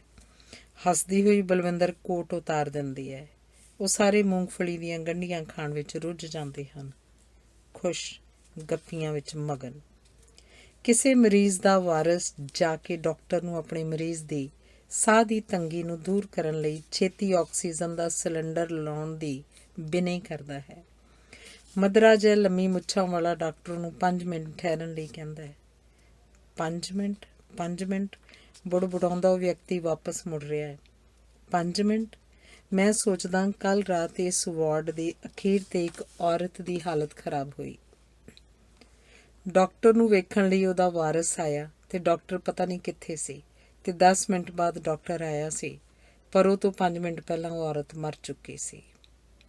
ਮੇਰਾ ਦਿਲ ਕਰਦਾ ਹੈ ਕਿ ਮੈਂ ਦੌੜ ਕੇ ਜਾਵਾਂ ਅਤੇ ਉਹਨਾਂ ਦੇ ਹੱਥਾਂ 'ਚੋਂ ਮੂੰਗਫਲੀ ਖੋਹ ਕੇ ਉਹਨਾਂ ਦੇ ਮੂੰਹ 'ਤੇ ਮਾਰਾਂ ਅਤੇ ਉੱਚੀ ਹੱਸਾਂ, ਪਰ ਮੇਰੀ ਥਾਂ 'ਤੇ ਉਹ ਉੱਚੀ ਹੱਸਣ ਲੱਗ ਪਏ ਹਨ, ਜਿਵੇਂ ਉਹਨਾਂ ਨੂੰ ਮੇਰੀ ਗੱਲ ਦਾ ਪਤਾ ਲੱਗ ਗਿਆ ਹੋਵੇ। ਉਹਨਾਂ ਦੇ ਸਿਰ ਉੱਤੇ ਗੁਰੂ ਨਾਨਕ ਦੇਵ ਜੀ ਦੀ ਸਮਾਧੀ 'ਚ ਲੀਨ ਤਸਵੀਰ ਟੰਗੀ ਹੋਈ ਹੈ। ਗੁਰੂ ਨਾਨਕ ਦੀਆਂ ਅੱਖਾਂ ਮੀਟੀਆਂ ਹੋਈਆਂ ਹਨ। ਮੈਂ ਅੰਤਰੀ ਖੁਸ਼ੀ ਮਹਿਸੂਸ ਕਰਦਾ ਕਿ ਚੰਗਾ ਹੈ, ਅੱਖਾਂ ਖੁੱਲ੍ਹੀਆਂ ਨਹੀਂ, ਅਤੇ ਫਿਰ ਐਵੇਂ ਹੀ ਮੈਨੂੰ ਖਿਆਲ ਆਉਂਦਾ ਹੈ ਕਿ ਗੁਰੂ ਨਾਨਕ ਅਜਿਹੀ ਥਾਂ ਅੱਖਾਂ ਖੋਲ੍ਹ ਵੀ ਕਿਵੇਂ ਸਕਦਾ ਹੈ। ਅੱਗੇ ਲੰਮੀਆਂ ਮੁੱਛਾਂ ਵਾਲਾ ਮਧਰਾ ਡਾਕਟਰ ਤੇ ਪਿੱਛੇ ਬਲਵਿੰਦਰ ਨਰਸ ਲੰਘ ਰਹੇ ਹਨ। ਬੈੱਡ ਨੰਬਰ 16 ਗਲਾ ਖੰਗੂਰ ਕੇ ਡਾਕਟਰ ਨੂੰ ਮਰਾਸੀਆਂ ਵਾਂਗ ਸੰਬੋਧਨ ਕਰਕੇ ਕਹਿੰਦਾ ਹੈ, ਇਹ ਡਾਕਟਰ ਸਾਹਿਬ ਬੜੇ ਮਿਹਰਬਾਨ ਨੇ। ਡਾਕਟਰ ਕੰਜਰੀ ਵਾਂਗ ਮੁਸਕਰਾਉਂਦਾ ਲੰਘ ਜਾਂਦਾ ਹੈ। ਬੈੱਡ ਨੰਬਰ 16 ਮੈਨੂੰ ਆਖਦਾ ਹੈ, ਇੰਜ ਖੁਸ਼ਾਮਦ ਕੀਤਿਆਂ ਰਤਾ ਵਾਹਵਾ ਧਿਆਨ ਦਿੰਦਾ ਹੈ, ਉਂਝ ਸਭ ਇੱਕੋ ਰੱਸੇ ਹੀ ਉਹਨੂੰ ਖੰਘ ਛਿੜ ਪੈਂਦੀ ਹੈ। ਠੀਕ ਚੱਲ ਰਿਹਾ ਹੈ। ਬਲਵਿੰਦਰ ਪਿਤਾ ਜੀ ਨੂੰ ਦਿੱਤੇ ਜਾਣ ਵਾਲੀ ਗਲੂਕੋਜ਼ ਦੀ ਬੋਤਲ ਨੂੰ ਪੜਤਾਲਦੀ ਹੈ ਤੇ ਉਹਨਾਂ ਦੇ ਸਰਾਣੇ ਬੈਠੇ ਮੇਰੇ ਦੋਸਤ ਨੂੰ ਪੁੱਛਦੀ ਹੈ। ਹਾਂਜੀ, ਮੁਸਕਰਾ ਕੇ ਸਿਰ ਹਿਲਾ ਛੱਡਦਾ ਹੈ। ਮੈਂ ਉਹਦੇ ਠਰਕੀ ਸੁਭਾਅ ਤੋਂ ਜਾਣੂ ਹਾਂ। ਉਹ ਕਹਿੰਦਾ, ਇਹ ਹੋਸ਼ 'ਚ ਕਦੋਂ ਆਉਣਗੇ? ਕੀ ਕਿਹਾ ਜਾ ਸਕਦਾ ਹੈ? ਇੰਨੀ ਠੰਡ 'ਚ ਤੁਹਾਨੂੰ ਪਾਲਾ ਨਹੀਂ ਹੁੰਦਾ? ਜਰਸੀ ਉੱਤੋਂ ਕੋਟ ਨਹੀਂ ਪਾਇਆ ਤੁਸਾਂ? ਉਹ ਇੱਕਦਮ ਹੀ ਗੱਲ ਦਾ ਪਾਸਾ ਪਰਤਦਾ ਹੈ। ਸਾਡੇ ਲੋਕਾਂ ਤੋਂ ਪਾਲਾ ਡਰਦਾ ਹੈ। ਸ਼ਾਇਦ ਪਾਲੇ ਨੂੰ ਡਰਾਉਣ ਵਾਲੀਆਂ ਮੇਰੇ ਦੋਸਤ ਦੀਆਂ ਉਪਰੀਆਂ ਗੱਲਾਂ ਤੋਂ ਡਰ ਕੇ ਉਤਰ ਗਈ ਹੈ। ਪਿਤਾ ਜੀ ਅਚਾਨਕ ਤਰਬਕਦੇ ਹਨ। ਝਟਕੇ ਨਾਲ ਗਲੂਕੋਜ਼ ਵਾਲੇ ਸੂਈ ਬਾਹਰ ਨਿਕਲ ਜਾਂਦੀ ਹੈ। ਮੈਂ ਉੱਠ ਕੇ ਕੋਲ ਹੋ ਜਾਂਦਾ। ਮੈਂ ਤੇ ਮੇਰਾ ਦੋਸਤ ਉਹਨਾਂ ਦੀ ਬਾਂਹ ਠੀਕ ਕਰਦੇ ਹਾਂ। ਉਹਨਾਂ ਨੂੰ ਸਾਹ ਤੇਜ਼ ਆ ਰਿਹਾ ਹੈ। ਬਲਗਮ ਦੀ ਆਵਾਜ਼ ਤੋਂ ਉਹਨਾਂ ਦੇ ਸਾਹ ਦੀ ਰੁਕਾਵਟ ਸਪਸ਼ਟ ਲੱਭਦੀ ਹੈ। ਮੈਂ ਗਲੂਕੋਜ਼ ਫਿੱਟ ਕਰਨ ਲਈ ਡਾਕਟਰ ਨੂੰ ਸੱਦਣ ਵਾਸਤੇ ਆਪਣੇ ਦੋਸਤ ਨੂੰ ਭੇਜਦਾ। ਪਿਤਾ ਜੀ ਬੜੀ ਕਾਹਲੀ ਸਾਹ ਲੈ ਰਹੇ ਹਨ। ਔਖਿਆਈ ਜਾਪਦੀ ਹੈ। ਬੈੱਡ ਨੰਬਰ 16 ਤੋਂ ਆਵਾਜ਼ ਆਉਂਦੀ ਹੈ। ਮੈਂ ਖਾਮੋਸ਼ ਹਾਂ। ਕਈਆਂ ਦਿਨਾਂ ਤੋਂ ਨੀਂਦਰਾ ਅਤੇ ਠੰਡ ਸਹਿ ਸਹਿ ਕੇ ਮੇਰਾ ਬੁਰਾ ਹਾਲ ਹੈ। ਮੈਨੂੰ ਲੱਗਦਾ ਜਿਵੇਂ ਸੁਪਨਾ ਵੇਖ ਰਿਹਾ ਹੋਵਾਂ। ਅਚਾਨਕ ਪਿਤਾ ਜੀ ਸਰੀਰ ਨੂੰ ਝਟਕਾ ਦੇ ਕੇ ਹੁਬਕਲੀ ਜੀ ਮਾਰਦੇ ਹਨ। ਉਹਨਾਂ ਨੂੰ ਉਲਟੀ ਆ ਗਈ ਹੈ। ਖੱਟਾ ਜਿਹਾ ਮੁਆਦ ਅੰਦਰੋਂ ਨਿਕਲਿਆ। ਉਲਟੀਆਂ ਆਉਂਦਿਆਂ ਹੀ ਖੂਨ ਦੀਆਂ 2-4 ਬੂੰਦਾਂ ਨਾਸਾਂ 'ਚੋਂ ਘਿਰੀਆਂ ਹਨ ਤੇ ਉਹਨਾਂ ਦੀ ਧੌਣ ਇੱਕ ਪਾਸੇ ਝੁਕ ਗਈ ਹੈ, ਜਿਵੇਂ ਇੰਨੇ ਦਿਨਾਂ ਤੋਂ ਮੌਤ ਨਾਲ ਲੜਦਿਆਂ ਨੇ ਹਾਰ ਕੇ ਆਪਣਾ ਸਿਰ ਝੁਕਾ ਦਿੱਤਾ ਹੋਵੇ। ਮੇਰਾ ਦੋਸਤ ਤੇ ਡਾਕਟਰ ਆ ਜਾਂਦੇ ਹਨ। ਉਹ ਖਾਮੋਸ਼ ਖੜੇ ਰਹਿੰਦੇ ਹਨ। ਦਿਮਾਗ ਦੀ ਨਾੜੀ ਫਟ ਗਈ ਹੈ। ਡਾਕਟਰ ਜਿਵੇਂ ਆਪਣੇ ਆਪ ਵਿੱਚ ਕਹਿੰਦਾ ਮੇਜ਼ ਵੱਲ ਤੁਰ ਜਾਂਦਾ ਹੈ। 2 ਡਾਕਟਰ ਹੋਰ ਉਸ ਕੋਲ ਆ ਖੜੇ ਹੋਏ ਹਨ। ਮੈਂ ਪਿਤਾ ਜੀ ਦੇ ਮੁਰਦਾ ਚਿਹਰੇ ਵੱਲ ਤੱਕ ਰਿਹਾ, ਜਿਸ ਵਿੱਚੋਂ ਮੈਨੂੰ ਕੁਝ ਨਹੀਂ ਲੱਭਦਾ। ਅੱਜ ਦੇ ਯੁੱਗ ਵਿੱਚ ਅਸੀਂ ਕਿਸੇ ਵੱਲ ਕੁਝ ਲੱਭਣ ਦੀ ਨੀਅਤ ਨਾਲ ਹੀ ਕਿਉਂ ਵੇਖਦੇ ਹਾਂ? ਮੇਰੇ ਮਨ 'ਚ ਖਿਆਲ ਆਉਂਦਾ ਹੈ। ਮੈਂ ਸਟਾਫ ਨਰਸ ਤੇ ਬਲਵਿੰਦਰ ਨੂੰ ਘੂਰਨ ਲੱਗ ਪੈਂਦਾ, ਜੋ ਮੇਰੇ ਕੋਲ ਦੀ ਲੰਘ ਗਈਆਂ ਹਨ। ਡੈਥ ਹੋ ਗਈ। ਤੁਰਿਆਂ ਜਾਂਦਿਆਂ ਦੋਵਾਂ 'ਚੋਂ ਕਿਸੇ ਨੇ ਕਿਹਾ। ਅਸੀਂ ਖਾਮੋਸ਼ ਹਾਂ। ਮੈਂ ਕਿਸੇ ਟੈਕਸੀ ਆਦਿ ਦਾ ਪਤਾ ਕਰਨ ਲਈ ਦੋਸਤ ਨੂੰ ਭੇਜ ਦਿੰਦਾ ਤਾਂ ਕਿ ਲਾਸ਼ ਛੇਤੀ ਤੋਂ ਛੇਤੀ ਪਿੰਡ ਲਿਜਾ ਕੇ ਸ਼ਾਮ ਤੋਂ ਪਹਿਲਾਂ ਸੰਸਕਾਰ ਕਰ ਦਿੱਤਾ ਜਾਵੇ। ਮੇਰੇ ਮੋਢੇ 'ਤੇ ਕਿਸੇ ਦਾ ਹੱਥ ਆਣ ਟਿਕਦਾ ਹੈ। ਅੱਖਾਂ ਉਠਾਉਂਦਾ ਹਾਂ। ਬੈੱਡ ਨੰਬਰ 16 ਉਦਾਸ ਅੱਖੀਆਂ ਨਾਲ ਮੈਨੂੰ ਤੱਕਦਾ ਹੈ। ਹੌਸਲਾ ਕਰਨ ਦੀ ਲੋੜ ਹੈ। ਹੋਣੀ ਤਾਂ ਦਿਸਦੀ ਪਈ ਸੀ ਕਈ ਦਿਨਾਂ ਤੋਂ। ਬੈੱਡ ਨੰਬਰ 13 ਦੇ ਮਰੀਜ਼ ਦੀ ਲੜਕੀ ਜੋ ਹੁਣੇ ਅੰਦਰ ਆਈ ਹੈ, ਬੈੱਡ ਨੰਬਰ 16 ਦੀ ਗੱਲ ਸੁਣ ਕੇ ਠਹਿਰ ਗਈ ਹੈ। ਉਹਦੇ ਪਿਤਾ ਦੀ ਵੀ ਖਤਰਨਾਕ ਹਾਲਤ ਹੋਣ ਕਰਕੇ ਸਵੇਰੇ ਹੀ ਅੱਜ ਹੀ ਉਹਨੂੰ ਹਸਪਤਾਲ ਲਿਆਂਦਾ ਗਿਆ ਹੈ। ਉਹ ਲੜਕੀ 2 ਪਲ ਖਾਮੋਸ਼ ਰਹਿੰਦੀ ਹੈ, ਆਪਣੇ ਪਿਤਾ ਦੇ ਬੈੱਡ ਵੱਲ ਵੇਖਦੀ ਹੈ ਤੇ ਫਿਰ ਮੇਰੇ ਪਿਤਾ ਦੇ ਸਿਰਹਾਣੇ ਆ ਜਾਂਦੀ ਹੈ। ਅਚਾਨਕ ਉਹਦੀਆਂ ਅੱਖਾਂ ਵਿੱਚ ਹੰਝੂ ਫੁੱਟ ਆਉਂਦੇ ਹਨ ਤੇ ਉਹ ਸਿਸਕ ਕੇ ਰੋਣ ਲੱਗ ਪੈਂਦੀ ਹੈ। ਚੁੱਪ ਕਰੋ ਭੈਣ ਜੀ, ਮੈਂ ਉਹਨੂੰ ਕਹਿੰਦਾ ਤੇ ਫਿਰ ਬੈੱਡ 16 ਨੂੰ ਸੰਬੋਧਨ ਕਰਦਾ। ਤੁਸੀਂ ਕਾਹਨੂੰ ਉੱਠ ਕੇ ਆਏ? ਜੋ ਹੋਣਾ ਸੀ ਹੋ ਗਿਆ। ਮੈਂ ਉਹਨੂੰ ਆਪਣੇ ਬਿਸਤਰੇ 'ਤੇ ਜਾਣ ਲਈ ਕਹਿੰਦਾ ਹਾਂ। ਡਾਕਟਰ ਮੈਨੂੰ ਆਵਾਜ਼ ਦੇ ਕੇ ਕਾਗਜ਼ਾਂ 'ਤੇ ਮੇਰੇ ਦਸਤਖਤ ਕਰਵਾਉਂਦਾ ਹੈ। ਮੁਰਦਾ ਲਾਸ਼ ਵਾਰਸਾਂ ਦੇ ਹਵਾਲੇ ਕੀਤੀ ਗਈ ਹੈ। ਮੈਂ ਕੰਬਦੇ ਹੱਥਾਂ ਨਾਲ ਪੈਨ ਛੱਡਦਾ ਹਾਂ। ਨਾਂ ਦਾ ਪਹਿਲਾ ਅੱਖਰ ਲਿਖ ਕੇ ਹੀ ਕਲਮ ਕੰਬ ਜਾਂਦੀ ਹੈ। ਫਿਰ ਹੌਸਲਾ ਕਰਕੇ ਪੂਰਾ ਨਾਂ ਲਿਖ ਦਿੰਦਾ ਹਾਂ। ਮੈਨੂੰ ਇਸ ਮੌਤ ਦਾ ਅਫਸੋਸ ਹੈ। ਡਾਕਟਰ ਦੇ ਮਸ਼ੀਨੀ ਸ਼ਬਦ ਹਨ। ਮੈਂ ਮਸ਼ੀਨ ਦੇ ਖੜਾਕੇ ਵਾਂਗ ਸੁਣਦਾ ਹਾਂ। ਦੋਸਤ ਨੂੰ ਉਡੀਕਦਾ ਹਾਂ। ਮੈਂ ਪਿਤਾ ਜੀ ਦੀ ਲਾਸ਼ ਸਿਰਹਾਣੇ ਆ ਬੈਠਦਾ ਹਾਂ। ਬਲਵਿੰਦਰ ਤੇ ਸਟਾਫ ਨਰਸ ਆਉਂਦੀਆਂ ਹਨ। ਬਈ ਬੈੱਡ ਖਾਲੀ ਕਰੋ ਨਾ ਛੇਤੀ, ਬਲਵਿੰਦਰ ਕਹਿੰਦੀ ਹੈ।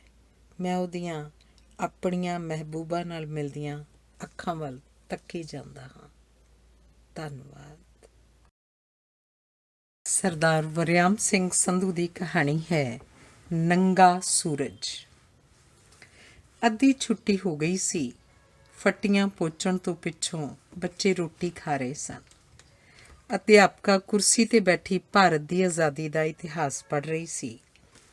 ਜਲਿਆਂਵਾਲੇ ਦੀ ਹਿੱਕ ਚੋਂ ਸਿਮਦਾ ਖੂਨ, ਫਾਂਸੀਆਂ ਦੇ ਰੱਸੇ ਚੁੰਮਣ ਵਾਲੇ ਗਰਮ ਜਿਸਮਾਂ ਦੀ ਬਾਤ, ਹੱਥਕੜੀਆਂ ਤੇ ਬੇੜੀਆਂ ਦੇ ਛਣਕਣ ਦੀ ਆਵਾਜ਼, ਕਾਲੇ ਪਾਣੀਆਂ 'ਚ ਗਲਦੀਆਂ ਕੰਚਨ ਵਰਗੀਆਂ ਦੇਹਾਂ, ਕਾਤਲ ਦੀਆਂ ਬਾਹਾਂ ਦਾ ਜ਼ੋਰ ਅਜ਼ਮਾਉਣ ਵਾਲੇ ਮਰ ਜੀਵੜਿਆਂ ਦੀ ਲਲਕਾਰ, ਸਦੀਆਂ ਦੀ ਘੁੱਪ ਹਨੇਰੀ ਰਾਤ ਤੇ ਫਿਰ ਆਜ਼ਾਦੀ ਦਾ ਸੂਰਜ, ਖੂਨ ਦੀ ਰੰਗਤ, ਲਹੂ ਦੀ ਮਹਿਕ।